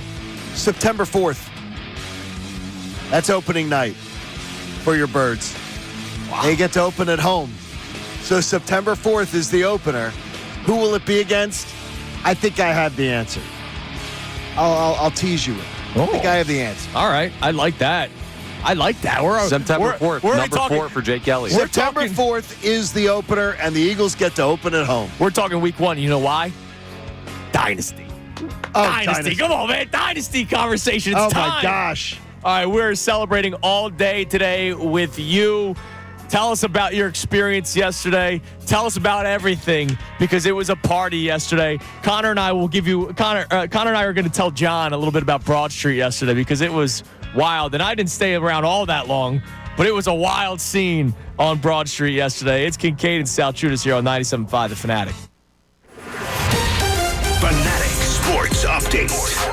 The Eagles have won it all, folks. I'm Connor Thomas, and the Birds are Super Bowl champions for the second time in franchise history. Their second trip in 3 years finally yields that second Lombardi, and they were dominant in the game. A 40-22 victory that wasn't even as close as that score makes it sound. From the start, they took care of business against the Kansas City Chiefs and said that three-peat is not happening on their watch. Jalen Hurts had a chance to talk after the game about the critics he's heard all year, and it was such a Jalen Hurts answer. So I can't control what these people think, but if it takes all the hate and all the scrutiny and all the different opinions for me to be a world champion, then keep it coming. By the way, Saquon Barkley, not a huge night for him. Great job in pass protection, unselfish play, but he also sets the all-time single-season, regular and postseason rushing record, passing Terrell Davis. There are so many people to laud for the Birds. We will be doing it all day here on 97.5 The Fanatic, but end of the day, all that matters is they're Super Bowl champions. This update's brought to you by Bet365. Whatever the moment, it's never ordinary at Bet365. Download the app today. I'm Connor Thomas for the home of the 76ers and Flyers, 97.5 The Fanatic and 97.5thefanatic.com.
morning here on Kincade Salciunas, 97.5 The Fanatic. As I watched the video of when Taylor Swift got booed before the game started and that side eye she gave to whoever she was sitting with.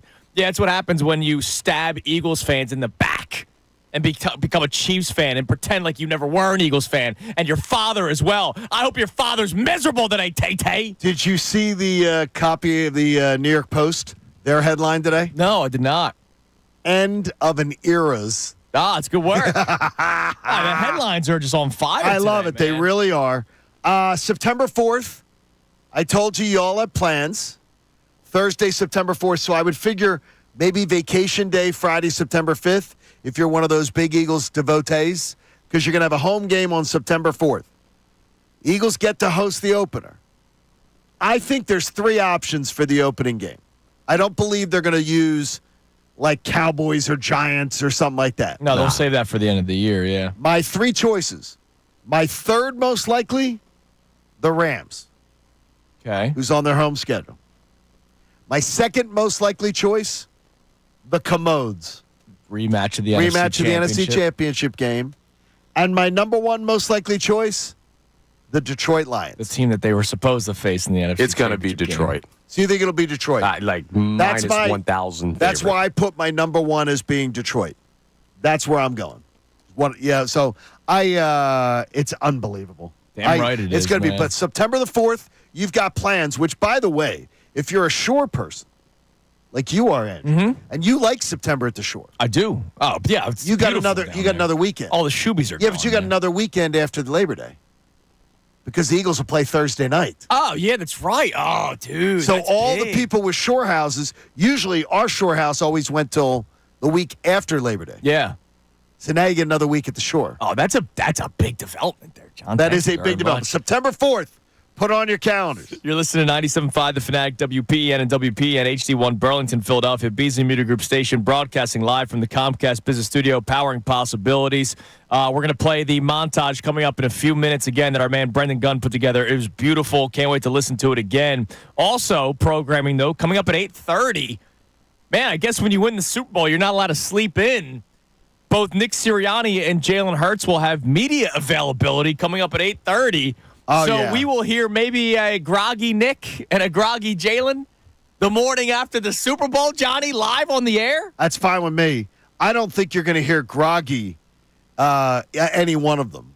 I know some of these parties, and they go way into the morning. Because I told you Chauncey Gardner-Johnson tweeted out at 5:55 this morning and ain't gone to bed yet. Well, what the teams usually will have at a Super Bowl, when the teams win the Super Bowl, there is usually like they've got a couple ballrooms that are converted into party spots. Yeah. For all the traveling party of that team to congregate.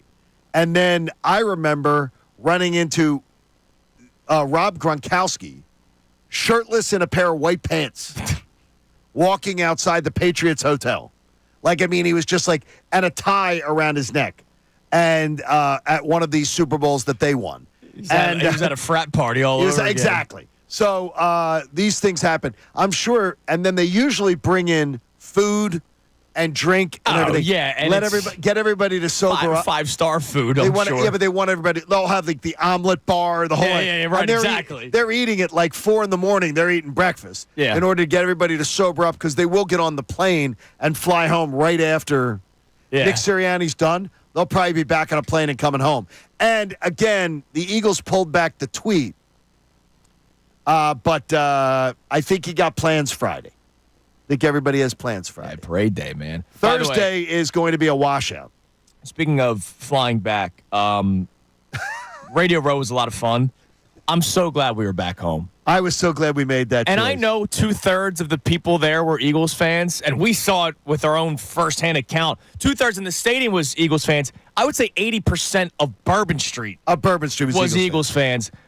But I was so happy to be back home. I watched the game. A couple of my best friends were at the bar last night too. A couple of my groomsmen. So I'm so happy that we were able to be back here for it. And Connor, you and I made the walk over to Broad Street, and dude, it was electric. Electric. Now I'll be honest, I'm one and done. I don't need to do it again. You don't need to do Broad Street again. I don't need. That's my second. I'll do it every time. Potter, you'll be the oldest guy on Broad Street soon. Gladly. We keep winning, I will be there. It was really cool to be there. I took the photo with City Hall behind me. I know it was good. It was good. And I saw a little Instagram. Yep. And then we walked closer to City Hall, and then you just kind of stood there shoulder to shoulder with everybody, and I was like, yeah, all right, I'm good. I did it. I'm going home. I thought of something last night, too, is that Nick Sirianni wins the title. And I think of our other championship coaches, Doug Peterson, Charlie Manuel. It's like every one of our championship coaches. Dallas Green, back in the old days. It's not the clean cut. No, it's not the guy that they all are like either guys that were totally looked over or doubted. And when we have great coaches, they don't win here. Yeah. Coaches with great pedigrees, they don't win here. And all these other guys, they come here and they win. I hope that Nick Sirianni is going to be the coach here for a long, long time, and that he builds something here that is sustainable. When I watched fertilize. When I watched him with his parents last night, I got choked up watching that. And obviously his dad's had some health issues, so that was unbelievable. That was beautiful to see. Well, let's relive it. Courtesy of Fox, and of course, courtesy of our man Brendan Gunn, who puts this together. The championship Super Bowl 59 victory montage here on Kincade and Salciunas.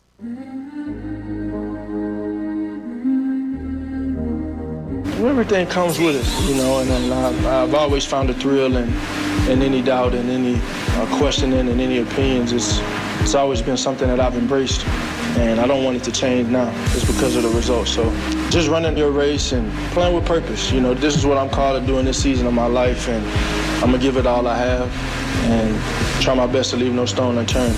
And so it's time to play as the Eagles will get the ball first in Super Bowl 59. We are ready. These players itching to get going as the Chiefs go for history. And the Eagles go for their second Lombardi. Super Bowl 59. Here we go. What's coming? It's picked up. Hurts going deep. Has a man. It is caught. Dotson down there. Hurts on the sneak. Powell drives his way in. Touchdown. 37. They rush forward. Hurts going for A.J. Brown. Back shoulder. Oh, beauty from A.J. Brown.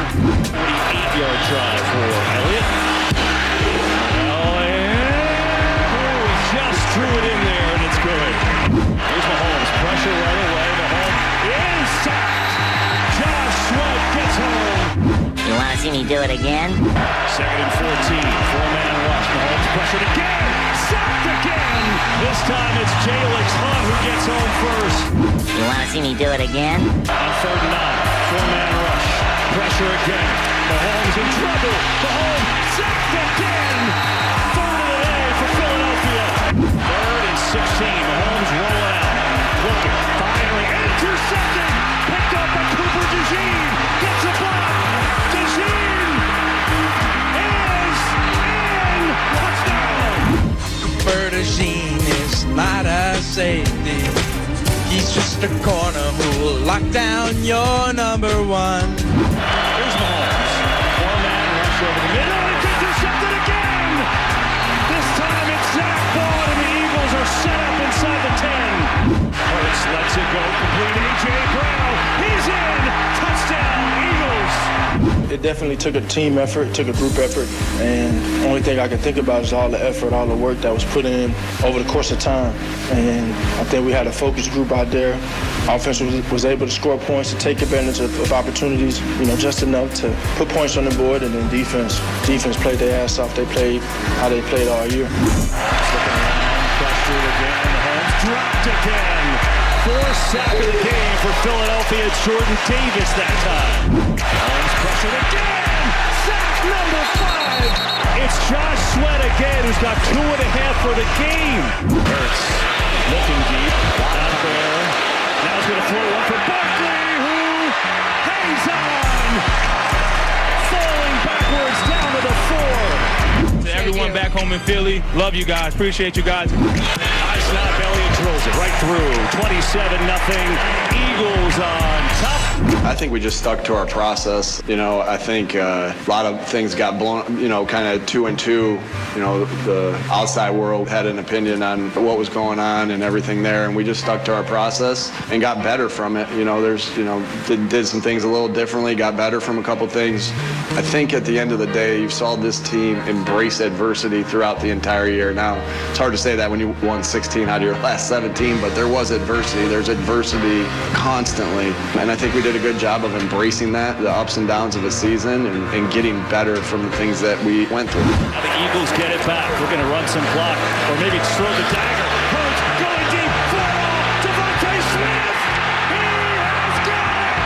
Touchdown. Wow. Forget run the clock. That's the dagger. For us, we've been able to win in the multiple ways, and it was just really about taking it a play at a time. I look back on previous games and in the previous years, and you want to put a high value on finishing, having great focus and finishing. And think about the last time we were in this game. We were up 10 at halftime. They played a hell of a game to get back into it, and we wanted to put a high focus on finishing it the right way, and it took a team effort. For the second time, the Vince Lombardi Trophy is headed to Philadelphia. Eagles fly in Super Bowl 59. All right, from the city of brotherly love, your 2024 NFC champions, the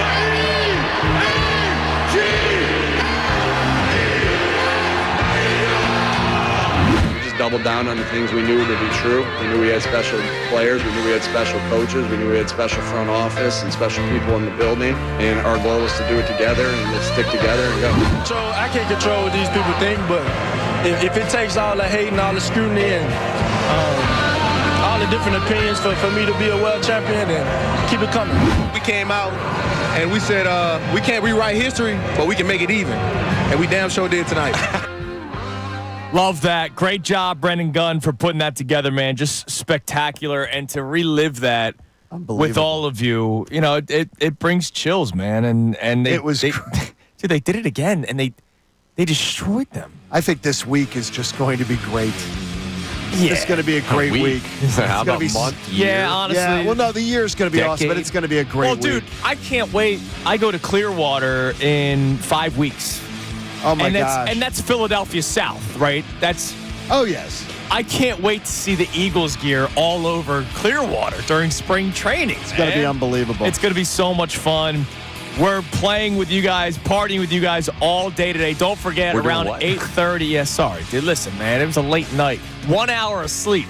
We got Jalen Hurts and Nick Sirianni speaking to the media coming up at 8:30. We'll carry it live. But before then, we want to talk to you. It's Kincade Salciunas on this Victory Championship Monday morning, presented to you by Pierce Phelps Bryan Heating and Air Conditioning Contractors. Visit nopaybryant.com. We'll be right back here on 97.5 The Fanatic.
7-5 The Fanatic on a championship Monday morning. Celebrating with you today.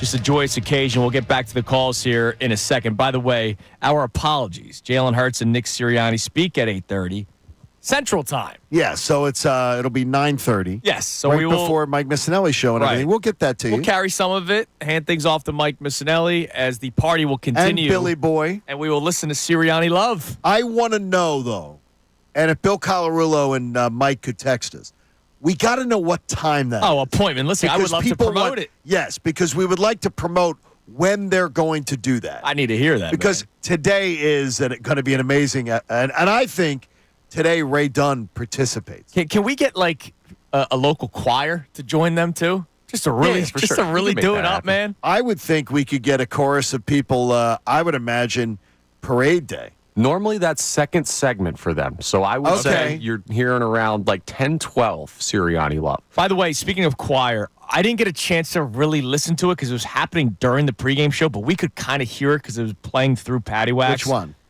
The Lady Gaga performance. Lady Gaga's performance was outrageous. Beautiful. Like it was outrageously good.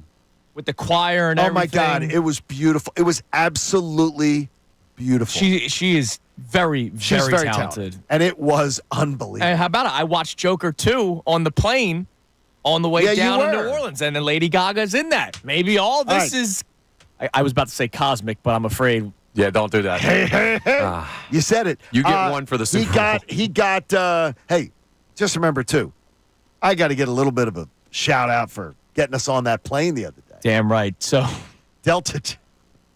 So we, our connection was very tight. It was very tight because of Delta being late out of New Orleans to Philadelphia. Yes. Nobody's fault. Out to Atlanta. Right. From Atlanta to New Orleans and back to Atlanta, right? And they closed the gates. Early. They closed the gates. Our flight was 3:05.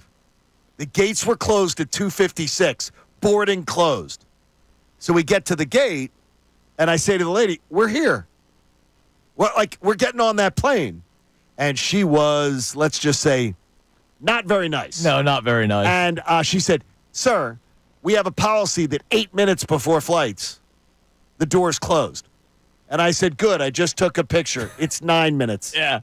And then she goes, sir. It's 10 minutes. 10 minutes before play. I said, are you going to keep moving this number?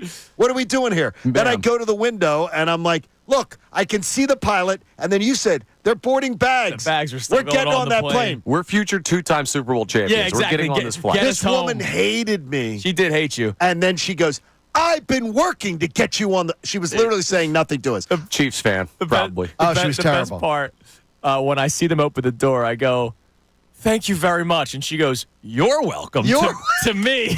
Because I wasn't the one that was making the stink. I gave her. Empty. Man, I was like... I corrected her. She's like, you're welcome. She goes, you're welcome. I'm the pleasant one.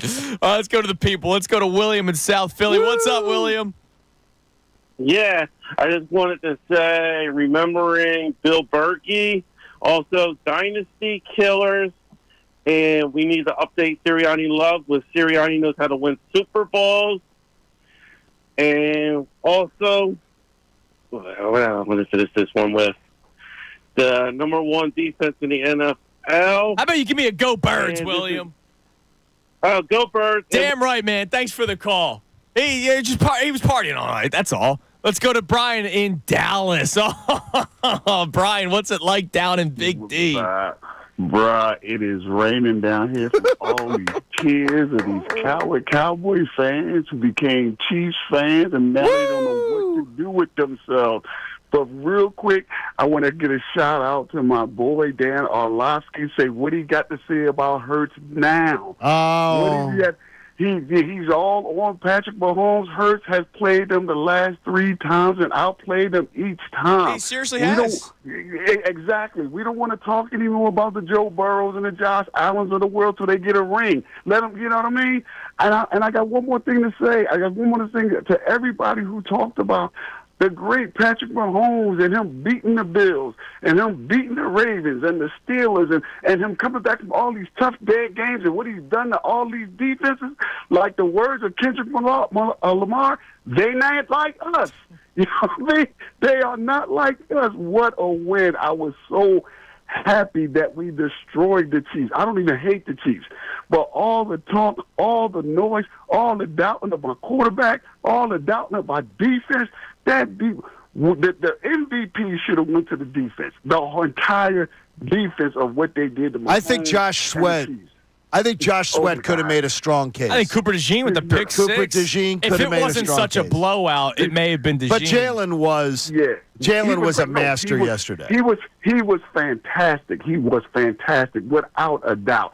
No problem winning the MVP. Brian, I need you to say to the Cowboys fans down there that we're catching up. All right? I just say, how about him? Just point to two fingers. Point to two fingers and say we're catching up. Thanks for the call, man. I love it. I just love it. And they beat him up. They beat him up. They did. 40-22 yesterday, man. They did. It was unbelievable. It was just unbelievable. And this morning you woke up to it. You woke up going, it was real. When that alarm went off, the Price is Right started on my phone. I was like, oh my gosh, this is the greatest morning ever to wake up at 4 a.m. Yeah. Dude, 1 hour sleep. It was spectacular. It don't matter. We're here, and we're hanging out with you. Woo! Is Andrew DeCecco coming on? I believe Andrew DeCecco is going to join us. All right, so Andrew DeCecco from the Super Bowl, not from the Super Bowl now, but from New Orleans. He was in the Superdome last night, and I wonder how late he was working, because a lot of the reporters follow the teams to the party, not to party, but to cover it. Right. So I wonder how late Andrew DeCecco stayed up and just how little sleep he got. We speak to him next. It's Kincade Salciunas, 97.5 The Fanatic. Fanatic Sports Update. The Eagles summit the mountain. I'm Connor Thomas, and the Birds are kings of it all. Super Bowl champions for the second time in franchise history. They stop the three-peat. They win their second Lombardi. Jalen Hurts, the MVP of Super Bowl 59, 40-22 over the Kansas City Chiefs. It was a dominant performance on both sides of the ball for the Birds. The game not even as close as the score would indicate, with the Chiefs scoring late against backups. I mean, it was as great of a game as you could have imagined, perhaps greater.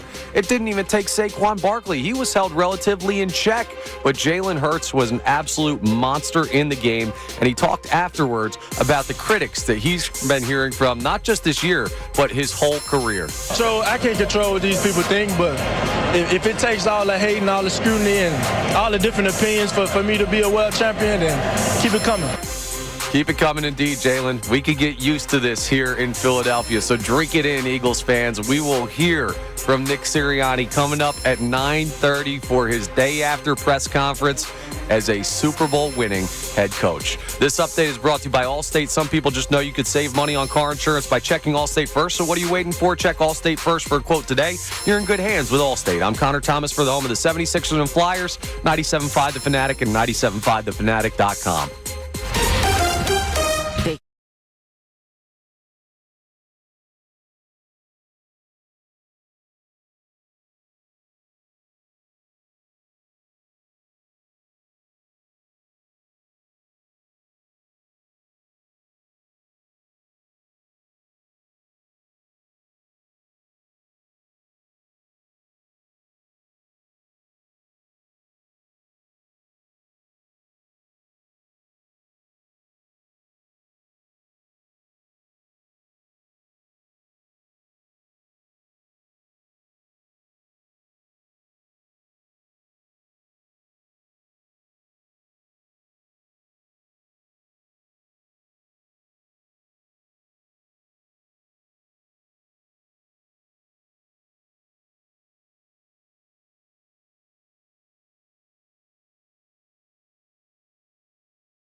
morning here on Kincade Salciunas, 97.5 The Fanatic. Hey, real quick, shout out to our man Tyrone Johnson, who was on the air for us from 2 a.m. to 6 a.m., which is amazing. I did it 7 years ago when the Eagles won the Super Bowl 52. Somebody's got to do it. So big shout out to Tyrone, who's also still going to be doing the best show ever coming up at 2 o'clock. I love that. And a big shout out to Mike Vito, who produced the show.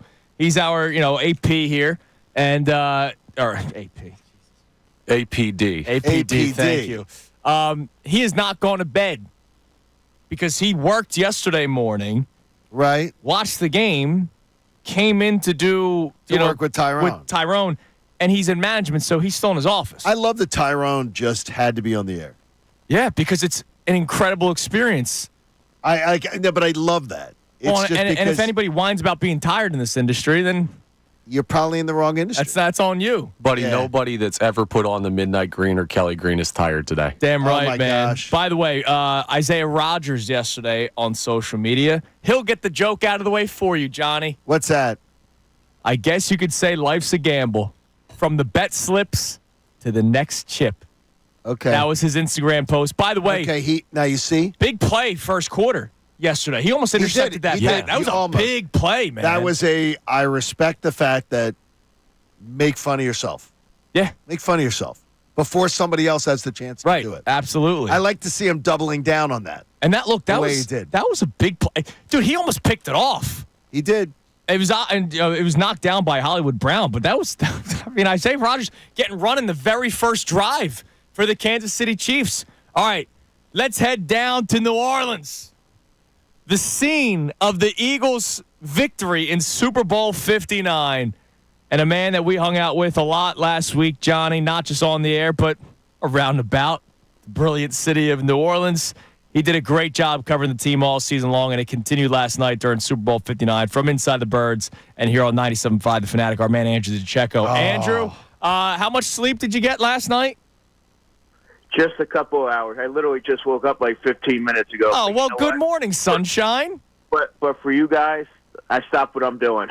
And you're going to be in studio tomorrow morning. Yeah, which we can't wait for. So I can't wait to get back to Philly. So bring us to New Orleans with you, man. Yesterday, before I don't even want to talk about the game yet with you because we're going to be with you for an hour tomorrow. But I know you were around the team after that win.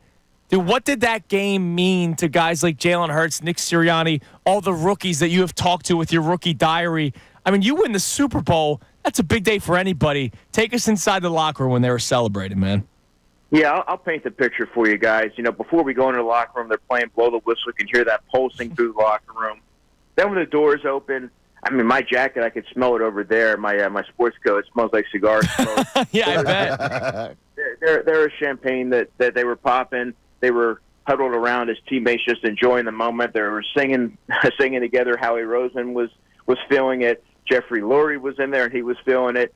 There is a lot of, you see, whether it's Isaiah Rodgers walking to everybody's locker, dapping them up, thanking them, whether it's Jalen Hurts lighting up a victory cigar and taking a few different times to try and get the fuse lit, whether it's Will Shipley giving me a bear hug. You know, it's just the gravity of the moment. You know, it hit him like emotionally, and he saw me, and he was just, it's all the conversation that we've had all season building up to that moment. It's just one of those things that you don't know how you're going to react as a young player or anyone until the moment happens. And I just thought that it was something definitely that you often see from the winning locker room, but those guys got to experience it. What was the moment when you were watching that game that you said, this game really has the chance to go off the rails or has gone off the rails? It was the Cooper DeJean pick six, John. That to me really depicted where the Chiefs were from a mental standpoint. It looked like Patrick Mahomes was more or less seeing ghosts, and it looked like that was the point where Vic Fangio really was dialed in, and I thought that Mahomes from that point on was really flustered and making uncharacteristic mistakes, and it really stemmed from that pick six, and they were never able to recover. That's a Chiefs team that let's not forget. When you think of you had them, I call them the Terminator. When I was on with you yesterday, John, they were able to come back, but that Eagles team put them away. Everybody should follow you on Twitter at Andrew DiCecco. You have a awesome photo of Brandon Graham FaceTiming Jason Peters from the locker room. Jalen Hurts behind BG. It's a really cool picture. Andrew, what was yesterday like for Brandon Graham? It's done. It's over. They win it. What was he like in the locker room? Was it happiness, laughter? Were there tears coming down his face? Tell us what Brandon Graham was like following Super Bowl 59. You know, he was jovial. He was living it up. He was not quite ready to make an announcement whether or not he's returning or not next year. But the fact that he was on in the first person he thought to FaceTime, I don't know if it was the first person, but he was FaceTiming Jason Peters. He was just enjoying the moment with his teammates. He had a couple of cool moments with Jalen Hurts. And, you know, not only that, you think of moments for guys like Slay, who won his whole career without winning a title, and what it meant to someone like that, what it meant to someone like C.J. Gardner-Johnson, who internalizes whatever perceived slights are out there on him, and everything that he works for, how intense that he is all to win a championship. And a lot of those guys, you get emotional because that's you play football your whole life for that opportunity, and then you see it. You see different players react different ways, and I thought that was pretty cool to see Brandon, kind of just enjoy the moment and not become. He wasn't overly emotional, but he was just enjoying everything. It is I love just sort of staying in the moment here. Is what was different about Nick Sirianni in this Super Bowl than in 2022? Just confidence, John. The Eagles, and they didn't say this, but they went into this week, that whole week that I was with them, you just got the sense they knew they were the better team. They knew what to expect. They knew the kind of team that they could be when all three phases were really operating at peak capacity. There was never one moment of doubt. There was never the Super Bowl schedule, the regimen. The moment was never going to be too big, and I just think that he had really conveyed a lot of confidence at the podium that week. He learned from some of the I guess the little hiccups and shortcomings that came with that experience in Arizona, and I never once felt that this team was going to lose that game because of the way that Nick Sirianni conducted himself and had his team ready, because of Jalen Hurts and his messaging. It was just a team that was just fully dialed in, and that's a lethal combination when everything comes together like the way that it did. What was yesterday for Jalen Hurts? I mean, we talked about it earlier. He's three of his best games of his career. Two of them were in the Super Bowl. You saw it again last night. It was unbelievable. Walk us through the night of Jalen Hurts during the game itself, and then, of course, post-game. Yeah, Jalen Hurts, man. He checked off every single box. I'm not sure that there's anyone out there left that has anything that they can say, any perceived slights for Jalen Hurts, because he answered every question. Again, Andrew, he on the big stage, he delivered.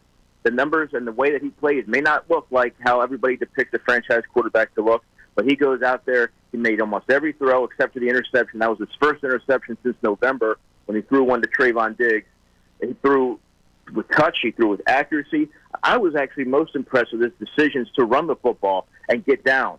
In the moment like that, I just thought that he was in full control, and those are the moments that he always thrives in, right? And that's what he's here to do. That's why the Eagles believe in him. That's why they invested in him. And then after the game, it wasn't like he was emotional. It was more so, I knew that I could do this. We knew that we could do this, and we went out there and we handled our business. And it was sort of, he had that smile. He lit up the cigar, and he was just like, yeah, we all knew that we were capable of doing this. A lot of the national folks were the ones that questioned everything all season long. Saquon Barkley even said it. In Philly, when we were 2-2, the sky was falling, but we knew what we had. We knew what we had from a coaching perspective, and so they never really questioned the direction that they were headed. Did Vic Fangio just hide out last night afterwards? I saw him very briefly, John. To be honest with you, I did not see him, but you could easily make an argument that he was the MVP of the game. He was amazing. I just thought that the game that he called was absolutely tremendous. You don't often see a defensive coordinator win the game of chess with Patrick Mahomes, and I don't think enough could be made about the coaching performance that both Vic Fangio and his assistants had last night. Andrew, listen, man, you've been just doing a great job all season long, and we appreciate everything that you've done for this show. We can't wait to have you in studio tomorrow for an hour. So bright-eyed and bushy-tailed. Have a safe flight back first and foremost. Hey, you get one good meal left before you got to get out in New Orleans, too. So make it count. I got a lot of work to do, and then I fly out at 5 tonight, and then I can't wait to get back to Philly and just talk on the air with you guys and be in person and do this the right way. It'll be fun, buddy. It's gonna be a blast. Thanks, brother, as always. We appreciate it. Take care, guys. There he is, Andrew DeCecco He's on been the Comcast Business Hotline. We talk about Saquon Barkley's like best free agent that's signing. what I was about to say. Really? Yes. We're like in the same wavelength. Dude, that's weird. Andrew man. DeCecco. No, I don't like it. Best free agent signing in Atlanta, Philadelphia radio. There you go, Atlanta radio. By the way, wow. A guy, Molly Papa 10, tweeted at me earlier this morning. Which coming Eagles free agent made himself the most money last night? Let's talk about that coming up next. Also, more of your calls, more of your celebration. All show today. We want to hear from you. No more guests. All right, so no, we're set. The rest of the way, it's you. You'll hear from Nick later. You will. But until then, it's the Eagles Fans Day. 610-632-0975. Tell us about your life. Tell us about how happy you are. Tell us about what this one meant to you. It's Kincade and Salciunas, 97.5 The Fanatic.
before we went to break, and we're going to get to a lot of calls coming up here.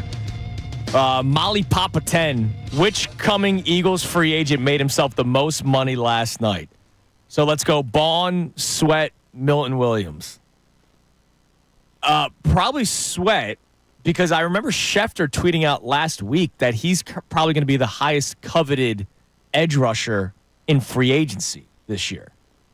And when you have 2.5 sacks on Patrick Mahomes in the Super Bowl, that's going to increase your payday.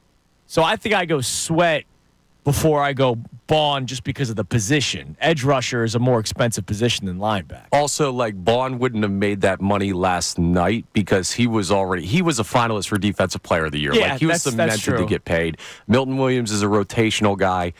Josh Sweat is a starter that had a monster Super Bowl. I think Milton Williams is going to get paid for what he accomplished. I don't know. Is he Javon? He's not going to make Javon Hargrave money. We got all week, too, to be able to talk about some of these things, but there's a lot of storylines that we'll be talking about. Oh, my God, yeah. Like who potentially gets paid and everything. And look, right. they got to figure out a way to get it all back. I got to ask you one question, though, as the younger generation. Yes. As somebody with a 21-year-old, I have been exposed to Kendrick Lamar. And I have actually introduced Kendrick Lamar at a concert once, so I feel like there's a connection to his music, and I like his music. I didn't understand last night. I didn't know a lot of those tunes. I knew those songs. Yeah. But they're new.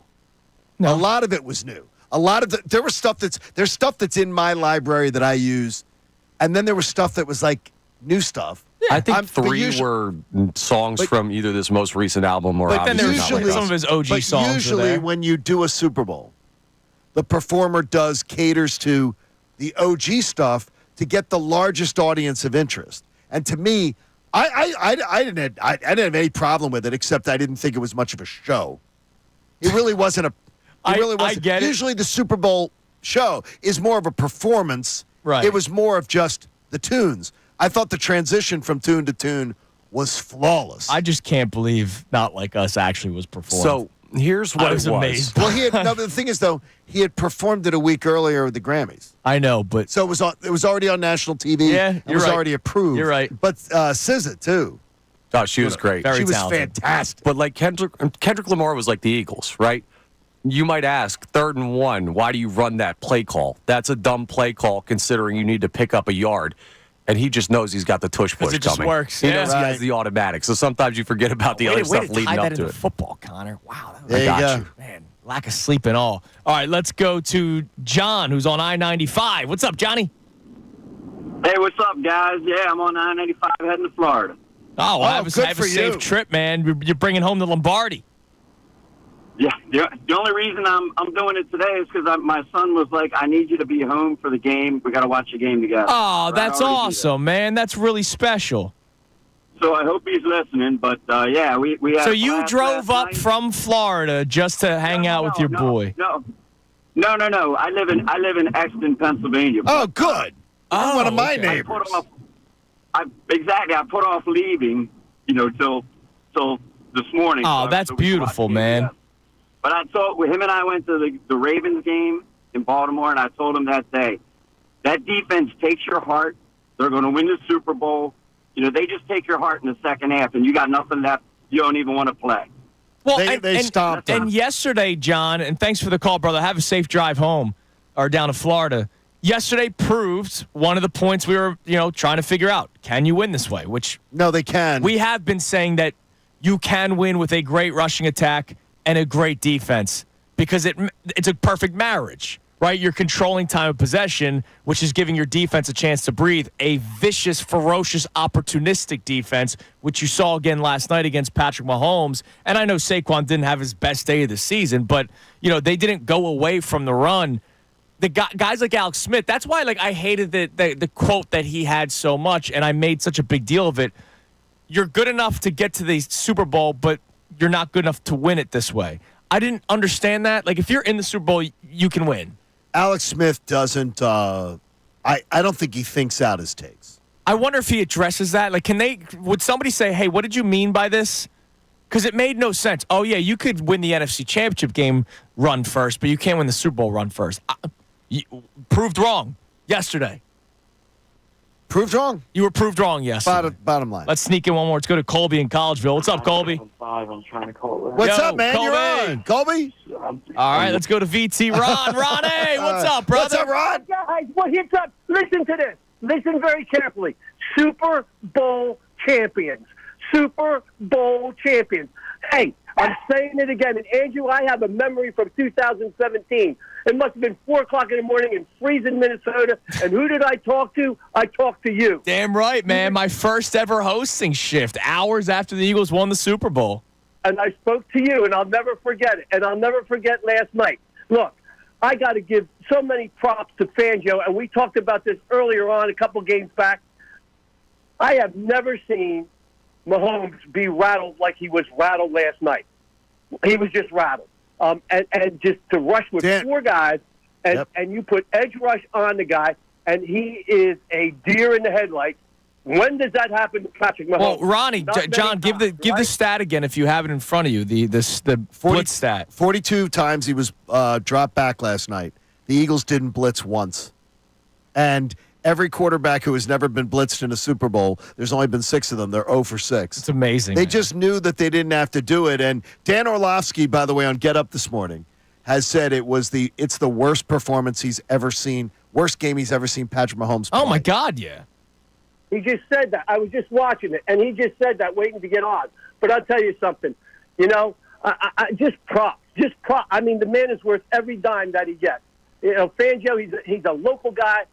Pay him even more money next year. They went from dead last to first, Ronnie. Thanks for the call, brother. The worst ranked defense in the NFL to the best ranked defense in the NFL.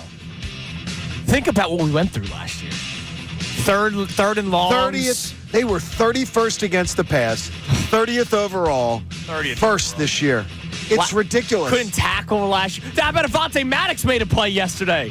Everybody made a play yesterday. But as Andrew DeCecco told us, you couldn't find Vic Fangio last night. No. It was a player's celebration. He's already prepping for next year, man. But it was a player's celebration.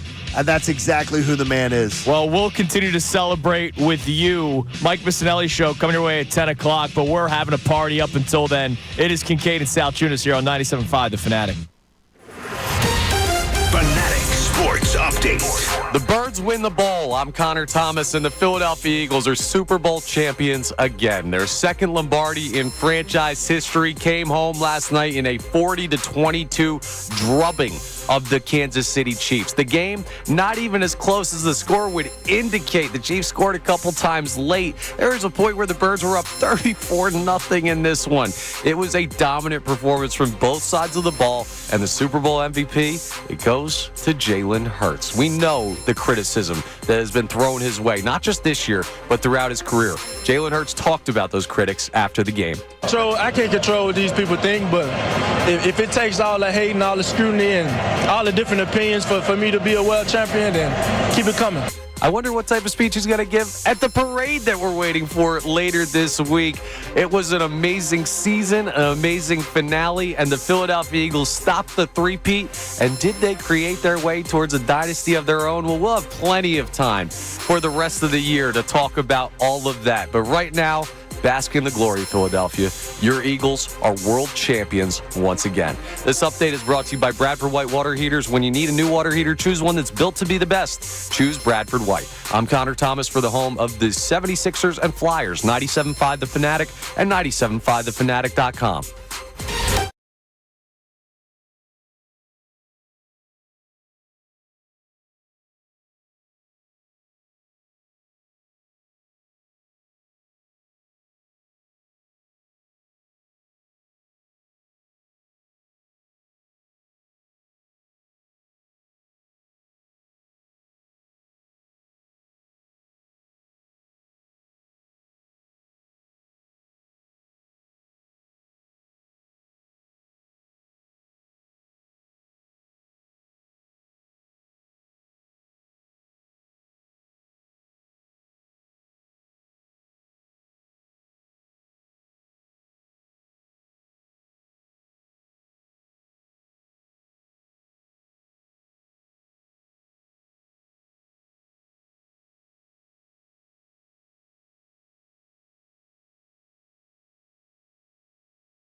Morning here on Kincade Salciunas, 97.5 The Fanatic. We're going to relive it coming up in a few minutes with the Eagles montage, Eagles victory montage that our man Brendan Gunn put together.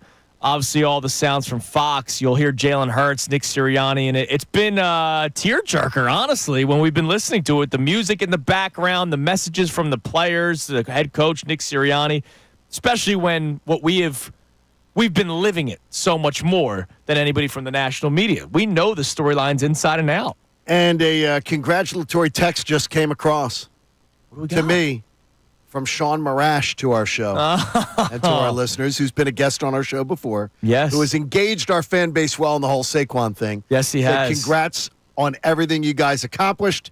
You know these days are few and far between in fandom. Soak it in. I'm extremely jealous. No, they're few and far between for Giants fans. We're going to get used to this. Well, he's seen many in his lifetime, too. Yeah. Not anytime soon. But he says, soak it in. I'm jealous of the feeling you guys are getting today. Yeah. Now he's being nice. No, he's like, he knows. He was doubling down. Of doubling, tripling, quadrupling down. He was doubling down. I mean, he was all over it. Real quick, when you win the big game, not only do you go to Rally House like you did last night, Johnny, with the T-shirts and the hats. And the hats and everything. You look for all kinds of commemorative stuff. I do. I love stuff that commemorates big events. You like to look at it, and it reminds you of one of the happiest moments, some of the more happier moments in your lifetime. So let's head to the Comcast Business Hotline, where every day in business is a big day. Let Comcast Business help you move forward with what's next.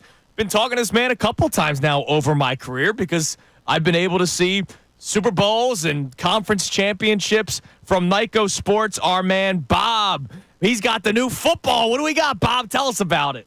Hey, guys. Nice to be with you. What a blowout. I'll tell you what, it was a great game. I know Eagles fans are going to want to remember for years to come. And I think we have something that you're going to want to jump on because it's very limited. Only 5,000 of these officially licensed Super Bowl footballs are going to be produced, and it's going to help raise money for the Eagles Autism Foundation. I love that. Charity. We've done a lot of charity work over the years, raised about $3.3 million for various charities, and I know your show has been a big part of that, going back to the other Super Bowl big win that we World talked Series about. Too, when the Phillies were in the World Series. Oh yeah, I was a sports editor in your town for about 3 years. That's how I got to the Chicago Cubs with Dallas Green, because when he left, he took me with him, and so I've been in Chicago ever since. But this football is, like I said, only 5,000 made. They're priced at $129.95. You'll get a numbered certificate of authenticity. Everything on the various panels of the ball are embossed. It's a special process which will keep it pristine looking for years to come. It's almost like engraving it into the side of the panels of the ball. Now, before I give out that phone number and website, how you can jump on this, I want to point out on the top panel, we'll have the official Super Bowl 59 logo there, stadium history, championship history for the Birds. Right below that, we got the whole season schedule laid out with the opponent states' scores of every game. And then the third panel is really cool. We've got an action image of Jalen Hurts, the MVP, and another one of Barkley right next to it, and with his stats from his great season this year. So you get all that information on this ball. Only 5,000 ever be made. The toll-free number to call to get these is 1-800-345-2868. That's 800-345-2868, or go right to the website, NICOsports.com. You can get it there. It's spelled NIKCO Sports.com. That's NICOsports.com, NIKCO or 800-345-2868. And in closing, I want to point out, if you want to get an instant flyer, you can download it when you go to the website with a picture of the football, print it out. You can use it maybe even for a Valentine's Day gift or Mother's Day, Father's Day coming up. Know that this football will be coming to you in 6 to 8 weeks. It is a one-of-a-kind. You put this up in your home or office, and I've had people come to my man cave. They say, where did you get that football? It really, really is cool. It is really cool. I'm looking at the photos right now. As you mentioned, the action shots of Hurts and Saquon Barkley. You got the Super Bowl logo on the football. Really cool, as always, from Nyco Sports. Bob, we appreciate the time, man. Thanks, Bob. And 5,000 of these, so act now. Thanks, brother. Get on it. Oh, yeah, we'll check back with you later in the week. I know we're going to sell this thing out. You're the man, care, Bob. buddy. We appreciate it. Bob from Nyco Sports. They do a great job. You're listening to 97.5 The Fanatic, WPN, HD1, Burlington, Philadelphia, Beasley Media Group Station, broadcasting live from the Comcast Business Studio, powering possibilities. Real quick before we get to the montage, very, very, very big fan of her work. Did not know Anne Hathaway was an Eagles fan. She's local. Isn't she Is local? I don't know. It said I don't know. Wikipedia I think says born in Brooklyn. No, I think Anne Hathaway has ties locally here. I love it, and I love her. I know people who have bumped into her in the Philly area. I just didn't know that she was an Eagles fan. What do you say, Catwoman? I learned. Huh? Yeah. Yes. Yeah. Yes. Yeah. It's Purdy. Yes. Yeah. Yes. Purdy. She's purr. Yeah. Wow. Jeez. All right. Let's get Well, to the now that we got that montage. out of the way. Here- It's a little here's perplexing. how it sounded yesterday. The Eagles winning Super Bowl 59, courtesy of Fox.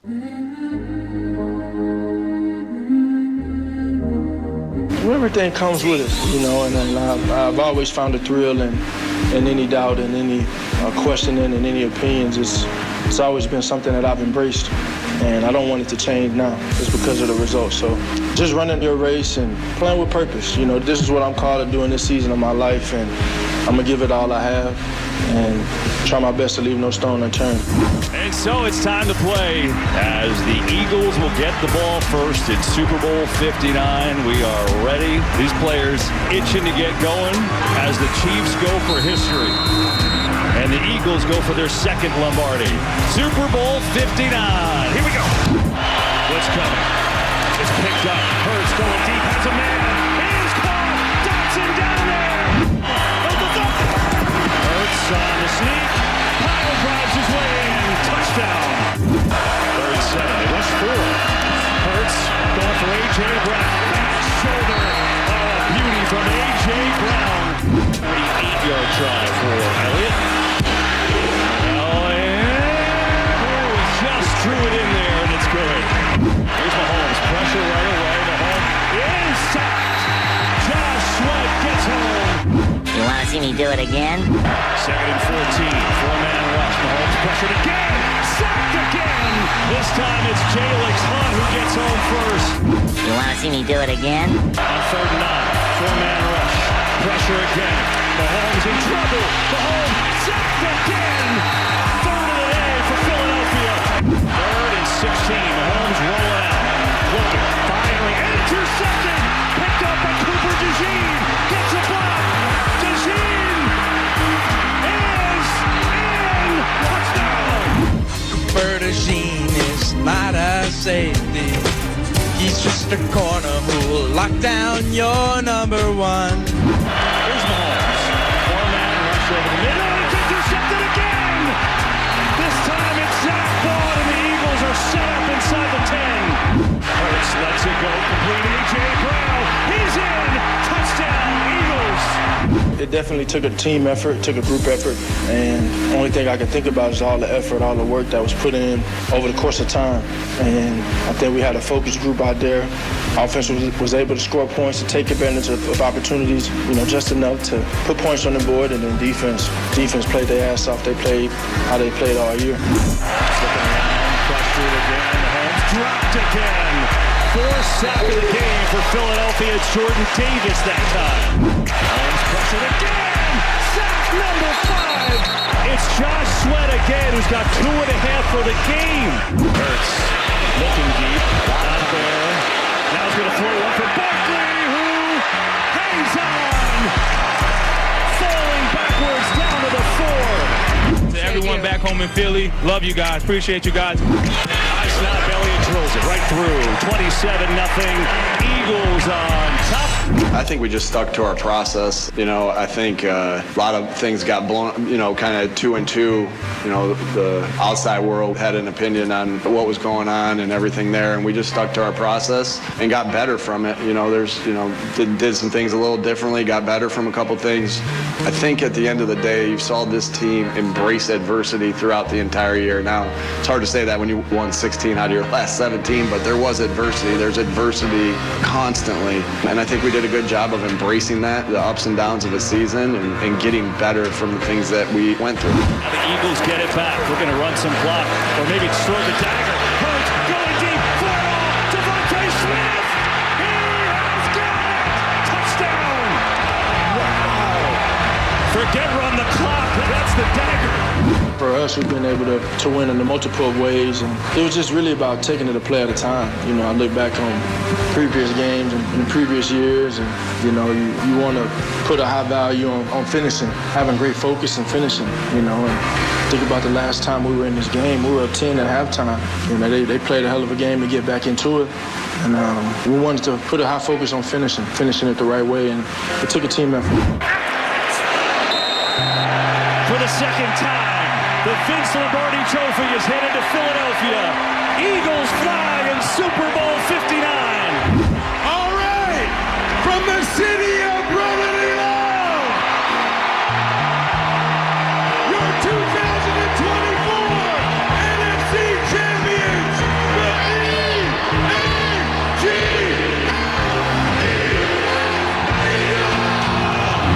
Doubled down on the things we knew to be true. We knew we had special players. We knew we had special coaches. We knew we had special front office and special people in the building. And our goal was to do it together and let's stick together and go. So I can't control what these people think, but if it takes all the hate and all the scrutiny and all the different opinions for me to be a world champion, then keep it coming. We came out and we said we can't rewrite history, but we can make it even. And we damn sure did tonight. Great job, Brendan Gunn, putting that together for us. Awesome memories from last night. You know, thinking about it, Quinyon Mitchell has his first interception in the playoffs. Cooper DeJean has his first interception in the Super Bowl, and it's a pick six. Like, think about that for a second. They were so good all season long. We talked about the awards yesterday during the pregame show. We had a 4.5-hour pregame show, John. You guys were... We had plenty to say. You had a lot to say. It's a shame those guys didn't get more first-place votes, probably because of statistics. And I understood why Jared Verse won. I'm not, complaining about that. But I'm sure there are some people that look at the stat sheet and saw 0 interceptions for 2 corners, and they go, oh, well, they're not deserving to win. They lock down the receivers all season long, and then they show up on the biggest stage, turning the ball over. Bill Barnwell, I ripped him yesterday. I got to tell you what he wrote on ESPN before the big game that deserves extra ripping this morning. Okay, I like it. I love extra ripping. I'll tell you about it next. I'm always there for that. Kincade Salciunas, 97.5 The Fanatic. The Philadelphia 76ers.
Don't forget, coming up at 9:30, Nick Sirianni will speak to the media from New Orleans before they get back on the planes to fly back to Philadelphia. I wonder if there will be the waiting party, the people at the airport. I always love seeing that.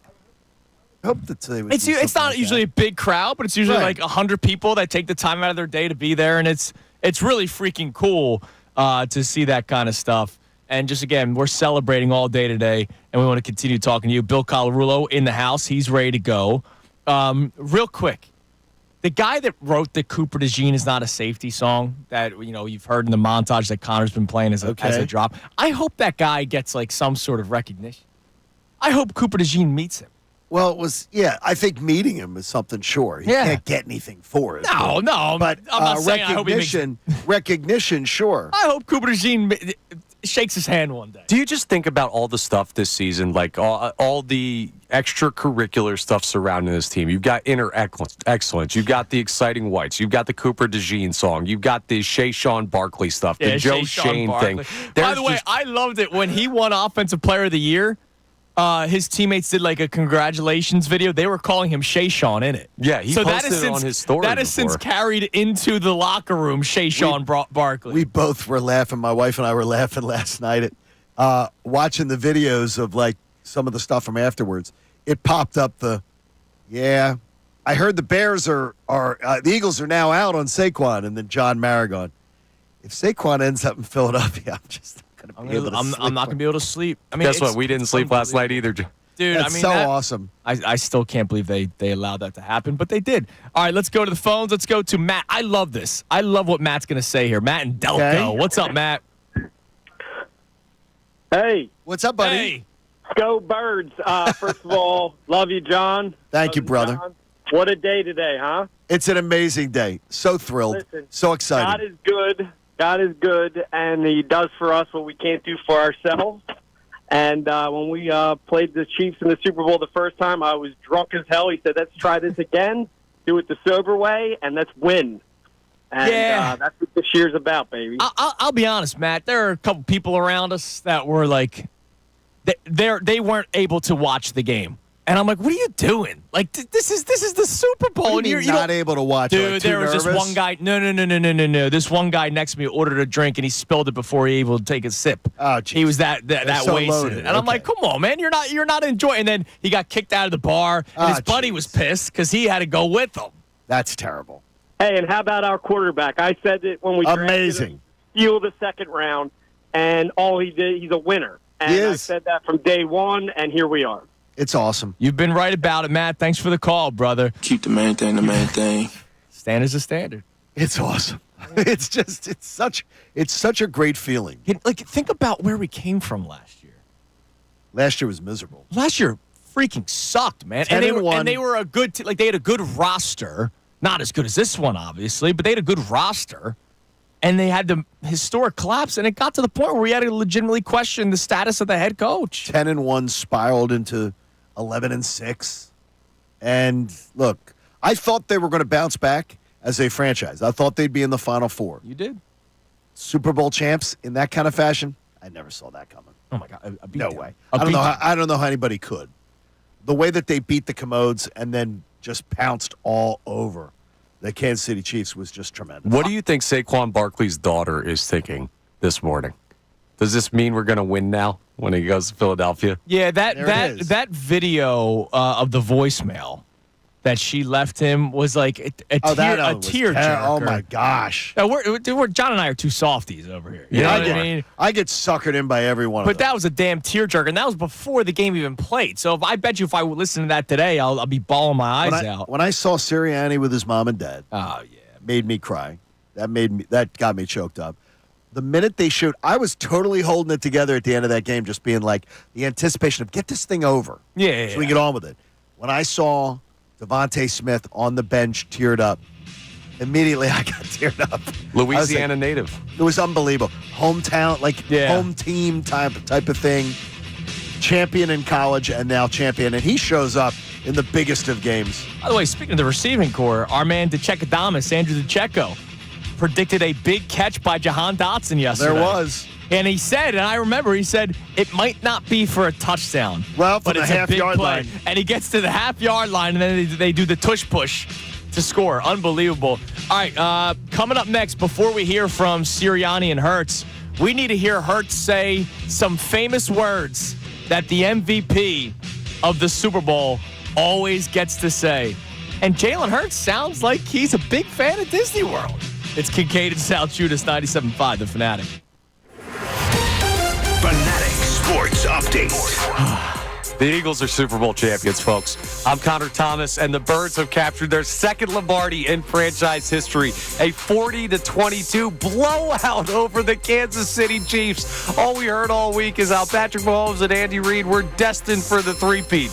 Meanwhile, it was Jalen Hurts and the Philadelphia Eagles who had a date with destiny. And before that, Jalen Hurts has had numerous dates with critics throughout his career, and this year especially. Well, he talked about that after the game. So I can't control what these people think, but if it takes all the hate and all the scrutiny and all the different opinions for me to be a world champion, then keep it coming.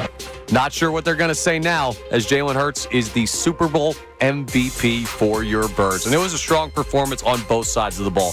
Multiple turnovers. The birthday boys, big nights for them. Saquon Barkley, not a huge night on the stat sheet, but enough to make him the all-time single-season rushing record holder for postseason and regular season combined, catching Terrell Davis. Cooper DeJean, who also celebrated his birthday yesterday, a pick six on Patrick Mahomes in the game. It was a monster game for the Birds, and now all that's left to do is celebrate. This update is brought to you by Mattress Firm. It's Mattress Firm's President's Day sale. Get matched to your perfect bed now and sleep at night. Plus, if you see a lower price, they'll match it. Restrictions apply. I'm Connor Thomas for the home of the 76ers and Flyers, 97.5 The Fanatic and 97.5thefanatic.com.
Start to the dynasty last night. Oh, did I say that out loud? It's Kincade and can't believe Salciunas you're doing this. on this Victory Monday morning. Will this be a dynasty? Please stop. Oh, man, it's a good start. Please stop. Championship Monday on the Fanatic, presented to you by Pierce Phelps Bryant Heating and Air Conditioning Contractors. Visit nopaybryant.com. And in celebration of the big win last night, Connor, what are we giving away to the people? I know we got 2 more to give away before we get out of here. Yes, we do. Here go 2 more for y'all. Well, as one LeBron first. James once said. Well, let's go with one more of the great Emerald City Roses from Steven Singer Jewelers. It's a congrats to the birds. You can commemorate the championship with one of their dazzling green Emerald City Roses. It's dipped in rose gold that lasts a lifetime. It's perfect for Valentine's Day or just to celebrate the Eagles win. Portion of the proceeds benefiting the Eagles Autism Foundation. Let's go caller number 3 to the contest line right now, 215-263-0975. And you can get one for your love today with free shipping in time for Valentine's Day at IHateStevenSinger.com. See, I would have picked a different number. Why? I would have picked 5 for this one, 9 for the next one. 5, 9, 59. Is it 59? That's all right, Connor. Yeah, well, You've had you a know good day. Brennan's tired back there. I don't know that he slept. I'm going to keep it low numbers for him. It was because 5's a high number and 9. Well, still 9's up there. We're still in the single digits, I'm a foxhole man. guy. You might not be. All right, momentarily, Nick Sirianni will be speaking to the media, so we'll get to that. Let's get to a call beforehand because I do want to hear some more from our Eagles fans. Let's go to our man, Chris in Allentown. Chris, you're on the Fanatic. Dude, good morning, gentlemen. What do I say? I said it last week. John, you said it all day yesterday, brother. This team is going to be more likely to blow out the Chiefs than to lose this game. We were bigger, we were stronger, we were faster. This is going to be, when I rewatch this game, all it is an Eagles highlight. That's all it is. It is. There's nothing for the. What did the Chiefs do during Scribini time? They put some points on the board. 34-0. It was almost like sitting there watching this game. It was just like, it wasn't even unbelievable. It was just like, this is what I expected to see. And watch the Brandon Graham being held on their first touchdown. Right. It's crazy how much he was Cooper being held. Kazim, that interception, oh my gosh. Oh, my gosh. I mean, to shut down Patrick Mahomes, and he just looked like a deer in headlights. Like, he just, no clue. And I don't want to hear, Patrick Mahomes had a bad game. No, we forced them to have a bad game. It was all about that Eagles defensive front, and they've been manhandling people all season long. And, Tunis, I called you back in August. I said this team was going to be 14-3, and we were going to win a Super Bowl this year. And I was spot on. I would say you were pretty spot on with that one, Chris. That's great work, dude. My goodness, man. This is on, Vic Fangio. I mean, he was the difference maker this entire season. And Jalen Carter, I mean, dude, we got Hall of Famers coming on this team. I mean, this is just, it's real, and it almost feels unreal. I just hope guys like Jalen Carter, and thanks for the call, Chris, Thank you, buddy. get more recognition because obviously the stat sheet doesn't show it. I think Jalen Carter is getting tons, even though yesterday was a quiet day because he was constantly. He faced triple teams. Yeah, dude. Now, here's a number from ESPN. He faced triple teams 13 plays, 13 snaps. He was triple teamed. How do you triple team somebody?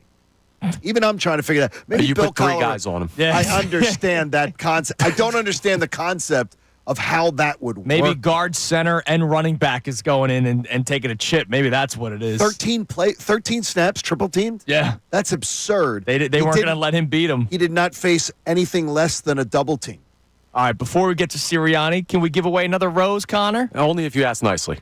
All right. Can we please give away another rose, Connor? Absolutely we can, in honor of the Super Bowl champions, courtesy of our friends over at Steven Singer Jewelers. Again, you can get these for your own. Just go to IHateStevenSinger.com. The green Emerald City Roses, dipped in rose gold. And again, portion of the proceeds benefiting the Eagles Autism Foundation. We're going to go with number 59 on the contest line. No, we'll go with number 5 on the contest line, 215-263-0975. That's beautiful, man. So we're going to be joined by Nick Sirianni momentarily. He's going to be speaking to the media for the day after press conference, man. It's unbelievable, his story, right? Like, if you just think back, we were talking about legitimate debate, and it wasn't hot take. Like, legitimate debate, should he have been retained as the head coach or not? To the point where Jeffrey Lurie didn't make any sort of decision. Right? Yeah, you two wanted him out. I did, and I don't run from it. No, and the thing is not afraid to admit that I was wrong, I guess. It's like people are like today, you owe Nick Sirianni an apology. No, you don't. No, he owed me an apology for the collapse last year. And acting like a clown when you act like a clown. Yeah. Or people owe Jake Elliott an apology. No, you don't. Jake Elliott was the worst kicker in the NFL, 50 yards or more this year. You don't owe him an apology for questioning him, booing that performance, ripping it. There's no such thing. But we Just can because celebrate turnarounds. Celebrate turnaround. Congratulate it for what it is, but don't say, well, you have to go back and say you're sorry for when somebody sucked. You don't have to. Yeah, no, and Jake Elliott had a bad year, but he had an amazing game yesterday. That dome might be the way his career has to end. Maybe like he goes to a team that kicks in a dome. Or the team he plays on builds one. Well, by the time he does that, they would be 2032. I'm kidding. So he'll be done. Leg could still be good. Yeah. Well, no, 2032, that's 7 years from now. But Matt Prater kicked till he was like 45. Mike Vanderjagt, Adam Vinatieri. That's good kicker knowledge by you. Jankowski. Well, man, these guys were all in their 40s when they were kicking. Maybe, dude. You never know. Well, he's been losing his leg. I don't know. He looked good last night. I told you, Jake Elliott is a big game He has kicker. not looked good. He has not looked good for a year. Maybe he had the yips. So he has. Oh, it could be. Maybe he just had the Yippies. yips. Who knows? Let's go to Josh in King of Prussia. Josh, you're on 97.5, The Fanatic. Good morning, fellas. How are you? Hi, Josh. What's up, brother? Oh, man. It was, honestly, hands down, number one, best team I've seen in Philadelphia sports history in my life. I'm 35, so I've seen every Super Bowl in the 1980, and this team, just obscene, just ridiculous. It wasn't even close. This game was over by half, and now I can't wait to hear all the narratives. Well, can they do it again? Like, Jalen Hurts silenced everybody last night. They wanted to stop Saquon. They did it. Great. Congrats. And they got dotted up. And this team is, Chunas, you said it. In my opinion, it's the beginning of the run. Like, I know Doug said it a few years back, but this is different. They're younger, this team's built totally different. I mean, that team, again, to Howie Roseman's credit, he batted 1,000 before the 2017 season. But, John, you've heard me talk about it. I don't really expect the Commanders to be back the same way next year because you can't bat 1,000 with one-year free agents every single year. We've met Bram on Radio Row. They have how many free agents this year? Like 16, 17? No, it's more than that. That's crazy. It's unbelievable. The best part of this past offseason is Howie's biggest free agent signing, dollar-wise, was inactive in the Super Bowl. And no one cares. Nobody cared. The only question I have is he back next year? Like, how do you recover from that being inactive from the Super Bowl? You know what, Junis? We'll find out in a few weeks because we just won the freaking Super Bowl. Yes, exactly. Damn right, Josh. Great call, man. That's where I loved it. I heard Tyrone say it, who worked 2 to 6 overnight tonight. And he's going to work 2 to 6 this afternoon. But he got a hotel room, and he's going to get like 4 hours sleep, 5 hours sleep. This isn't the time for those conversations, but we're going to have tons. The offseason is going to be really, really intriguing to decide how does Howie work his magic. Who does he keep? Who does he go get? What goes on around this team? It's going to be amazing. All I know is it seemed like every single week Zach Bond had another cha-ching, cha-ching, cha-ching, and then he has the interception yesterday. What a moment. I mean, what that guy has been able to accomplish. He's one of my favorite stories this year. Oh, he's a fantastic. That's because he's a guy, too, with complete, class and humility. Yeah. He's unbelievable. He's thrilled. And he is, I've been told, when at 2 different playoff games by people close to the Eagles, he's the least likely one to walk out the door. So that's, of all the players that could walk out the door, at the least likely on the list, number one would be Zach Ball. Right. And I really liked yesterday as well. Milton Williams had the big moment. And I thought the spike or the field goal post slam dunk. I know that's a flag nowadays. I don't care, dude. I didn't Express that emotion, dude. Seriously, just go for it, man. It was so good. And he's gonna get paid. He's gonna get paid. He's gonna get paid.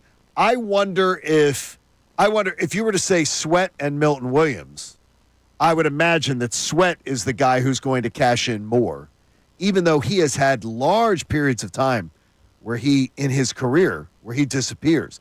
This year, he did not. Is that Vic Fangio in him? Is that Vic Fangio's scheme that works for him? Whatever it is, it worked. Yeah, I mean, look, Vic Fangio, you want to talk about a guy that deserves a lot of credit. I mean, this is going to be a parade day. Friday. Every single time somebody else gets announced that speaks to the fans or just gets a shout out from one of the teammates, I mean, I don't want to do the Jason Kelce thing. It's the whole team. But seriously, the whole team all season long. Defense won games. Offense won games.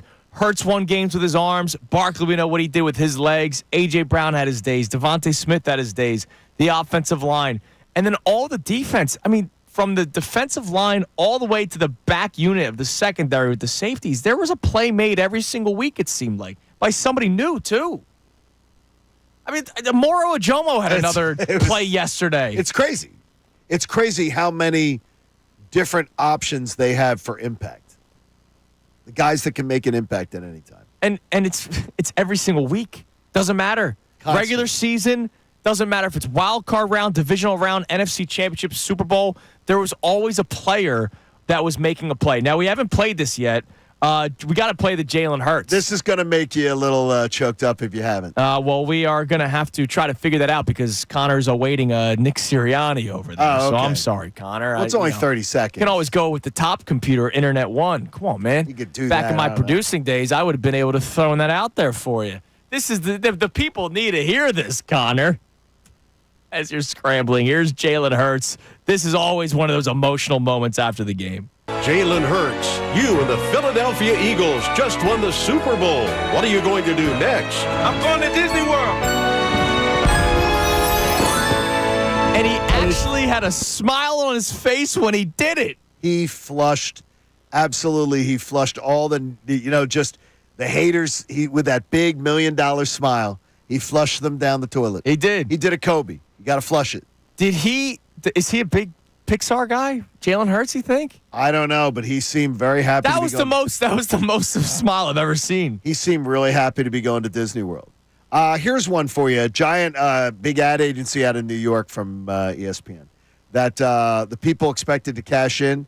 Jalen Hurts expected to cash in big time now as a Super Bowl champion. But keep your eyes on Cooper DeJean, who will become a national pitch man, will be sought after by many major corporations to pitch their products. Good looks, youth, and now a champion. Cooper. Yeah. Gonna cash in, dude. I told you he had the one-of-one watch already that was made. I imagine they're going to make more brands. Right. With Rolex. Well, they're going to bring to him like so many opportunities, and it's amazing. Yeah, it's absolutely. How'd you guys celebrate your 22nd birthday? Oh my God! Not like that. I remember. I remember honestly, this. I don't even remember. I think it was Connor. I remember. I was living across the street from the Irish pub, and I think I remember my 23rd birthday having to wait for a paycheck to hit at midnight to have cash to go. There you go. Before you could go to the bar. He's picking off seriously. Mahomes in the Super Bowl. It's amazing. Yeah, for a pick six. And having cake and everything, and just an amazing. It's amazing. I'm sure he had a lot of cake last night. It was a big win. He did. You know what I'm saying? Birthday Easy. cake. Let's go to Jay in the cell. What's up, Jay? Jay. Hey, yo, what's going on? What's up, Jay? I just want to say one thing, and one thing only. It ain't Pat Mahomes no more. It's Patrick. And go Birds, baby. It's Patrick? I don't get. I must have missed. I normally missed the call him joke. Patrick anyway. I love the energy. He's on a roll. Let him I go. like the energy. I love the. I'm really confused by what that was all about. I don't get that. Is I don't know. Is that a slight to him? But that's fine. He's got the spirit. I want to take. I call him Patrick Mahomes already. I already do. By the way, I just want to throw something out here now, so that way we've just got it out of the way. Our friends at H&H Heating and Air Conditioning, and all of you who make a donation today to the American Association for Cancer Research, go to 975thefanatic.com/AACR. I think a $59 donation today would be amazing to helping cancer research. These people make great use of your money. $59 today would be a great way to celebrate and give back a little bit during the championship. Oh, it absolutely would. That's a great idea. Now, we haven't done this yet today, and What's I know that? how Johnny kind of feels about this or felt about it in the past, but I want to see what his reaction is now that the Super Bowl champion Philadelphia Eagles are here. So, what's that? Johnny, we feeling it this morning? No. I hate it. Dude, it's their How about song, this? man. How about this? I hate it. I absolutely couldn't stand that last night I was watching Saquon try to enjoy time with his family. And here's Gilly the Kid having to interrupt his family. I'm like, dude, Read the freaking room. They don't win the Super Bowl They without want to Gilly. be. They want to be there with their kids. Yeah, Gilly's an instrumental part of the Super Bowl. I'm so run, tired dude. of this. You should have been story. Super Bowl MVP. Sorry, sir. Tired of the story. Tired of the story. I'm just tired. I'm completely tired of it. And watching him invade family time was bothering me last night. He is family. It's like, oh, here's Saquon trying to enjoy time. He's got his 2 kids in front of him, and his fiance, and here comes Gilly's got to invade the family moment. I'm like, dude, stay the hell away from them. Leave them alone. It's a family moment. Come on, Johnny. For God's sakes, it's a family moment. He's part of the team, man. Stop inserting yourself into stuff. Stop. By the way, I tweeted this out yesterday. What's that? Perfect execution by A.J. Brown, Devontae Smith on the Gatorade dump. Oh, my gosh, it was great. Usually it's like the coach jumps out of the way. Oh, no. Or they get like the shoulder. They got him top to bottom, man. Oh, my gosh. It was a perfect Gatorade. It was an A+ Gatorade pour. And I love what so many people were tweeting out. That's a wild thing to do with 3 minutes left in the game. The game was over. The game was over, but I've never seen a coach get so perfectly drenched as Nick Sirianni got drenched. Yeah, I mean, it was perfectly executed. And man. for, again, the connection between Nick Sirianni and his players was so evident on that sideline because the game was a smoker. So they had all this time to cavort on the sidelines while he put in the Scribinis so Patrick Mahomes could put on some garbage stats. Yeah, some garbage time stats. But you could see the players wanting to spend personal time with Nick Sirianni was evident. So can we learn a lesson real quick, by the way? Because the cameras got A.J. Brown going to the sidelines and him and Nick Sirianni in a heated discussion after Jalen Hurts tried to throw it back shoulder Correct. ball, and A.J.'s going down the field. They're yelling at each other. Then A.J. tries to get talked to by Chauncey Gardner-Johnson. He brushes him off.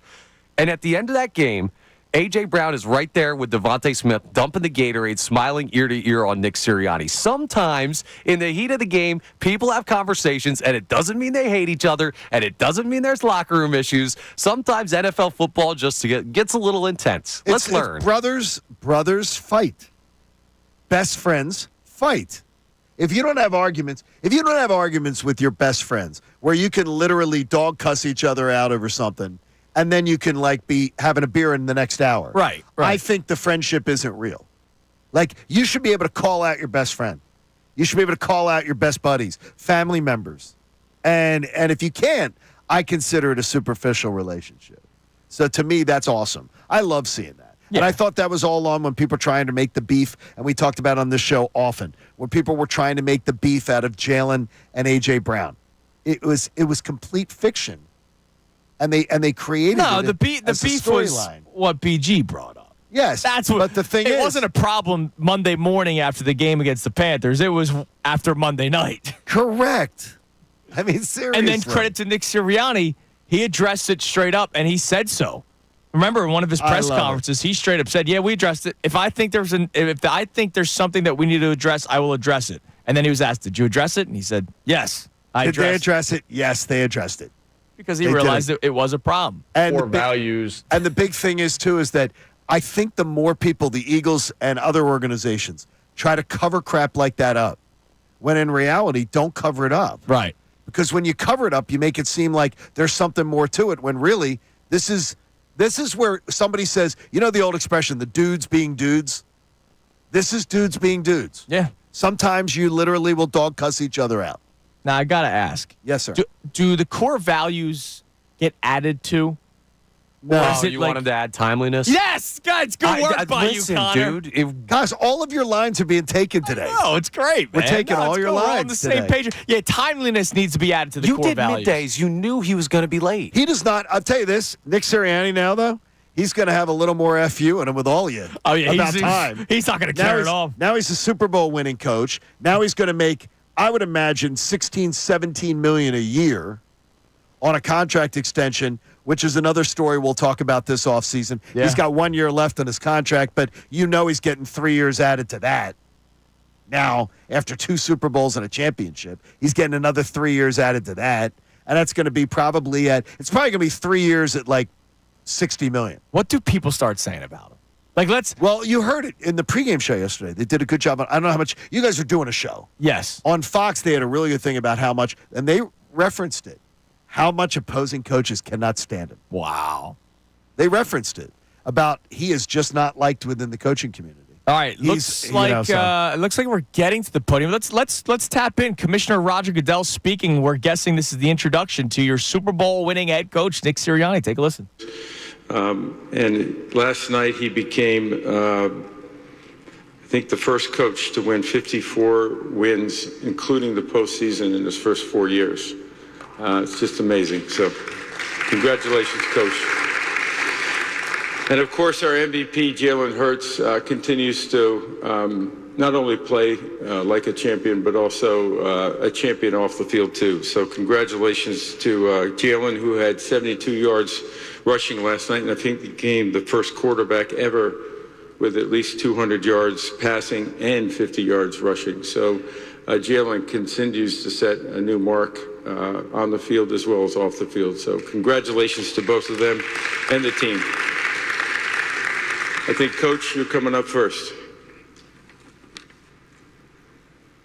Obviously, Nick Sirianni getting up to the podium right now. That was Commissioner Roger Goodell giving the flowers to both Sirianni and Jalen Hurts. Sirianni, all that success as head coach, and MVP Jalen Hurts from last night.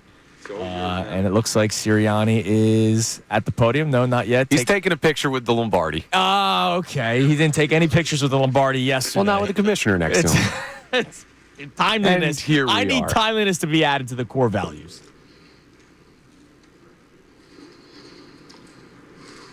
Okay, we'll begin with a couple questions here. We do have handheld mics on the aisle.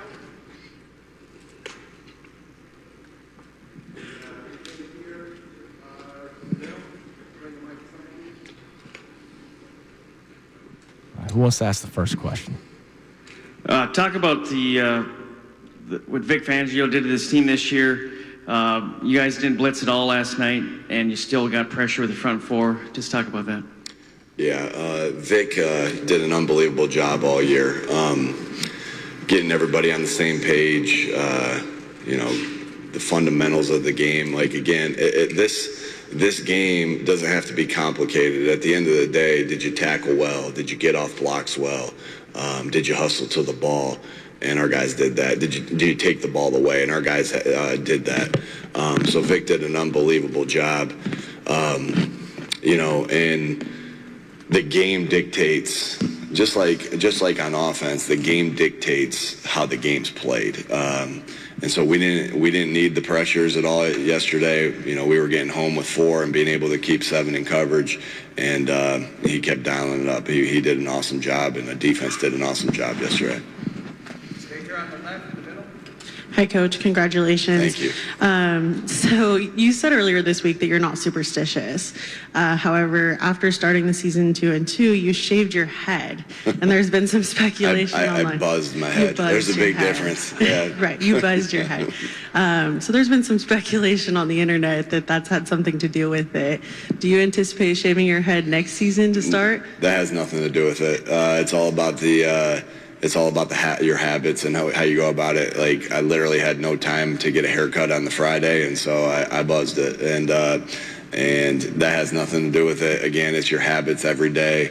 Our team had great habits that prepared us to win each and every week, with the way they practiced, with the way they met, with the way they walked through, with the way they connected, all those things. I am the last person that's superstitious because I believe it's your habits that make you who you are. Thank you. Thanks. My wife didn't like the buzzed head either, so I'm probably not going to do that again.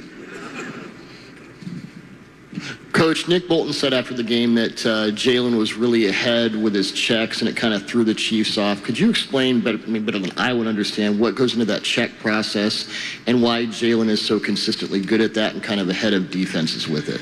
Yeah, sometimes it's you have a check and it's play to play. Sometimes, hey, it's this play versus this look and this play versus that look. Sometimes it's, hey, Jalen, if you get this look, check to this play. Sometimes it's something that he's feeling in the moment that he's checked to in the past that he gets to. Sometimes it's just, there's a lot of different things for it, but it all takes the preparation that Jalen, we can prepare as coaches all we want and try to put him in position to succeed, but then it comes down to him recognizing the look from his film study all week and all 2 weeks in this case, and getting to the right play. So he did an unbelievable job of that yesterday, multiple occasions on all the different things that I just said, on every different type of check that we could have. Man, he was on top of it, and that's because of the way he prepares and his football IQ and everything that goes involved in that. He sees the game outstandingly, and can help us get in and out of plays on a consistent basis. Coach, what was your pregame speech to your team? Yeah, tough, detailed together. We talked about that all year. What you see on any given Sunday, talk by Al Pacino was really awesome, but it don't work that way, right? My job is not to inspire them. It's just to, it's more to just remind them of the things they already know. And I keep it really short. I talk a lot all during the week. So before the game, it pretty much is consistent week 1 to week 37, whatever number we are on, tough, detailed together. That's our core values. That's what we talk about. The toughest team wins usually, the most detailed team wins usually, and the team that's most together wins usually. Good morning, Coach. Myra Gomez, over to you. First of all, congratulations to you, your team, and obviously Philadelphia on the win last night. Thank you. A dominating win by far. Can you speak a little bit about the defense and just how that unit came together this year? Because speaking to them. We got to get things over to the Mike Missanelli Show. Mike Missanelli Show coming your way next. The party continues. Mike, Bill, and Ray. It was a wonderful day today, and we've got a wonderful week. Parade on Friday. Just saying, year one of Kincade Salciunas has resulted in the pretty Super good. Bowl. Just saying, show of destiny. Talk to you tomorrow here on 97.5 The Fanatic. Fanatic Sports Update.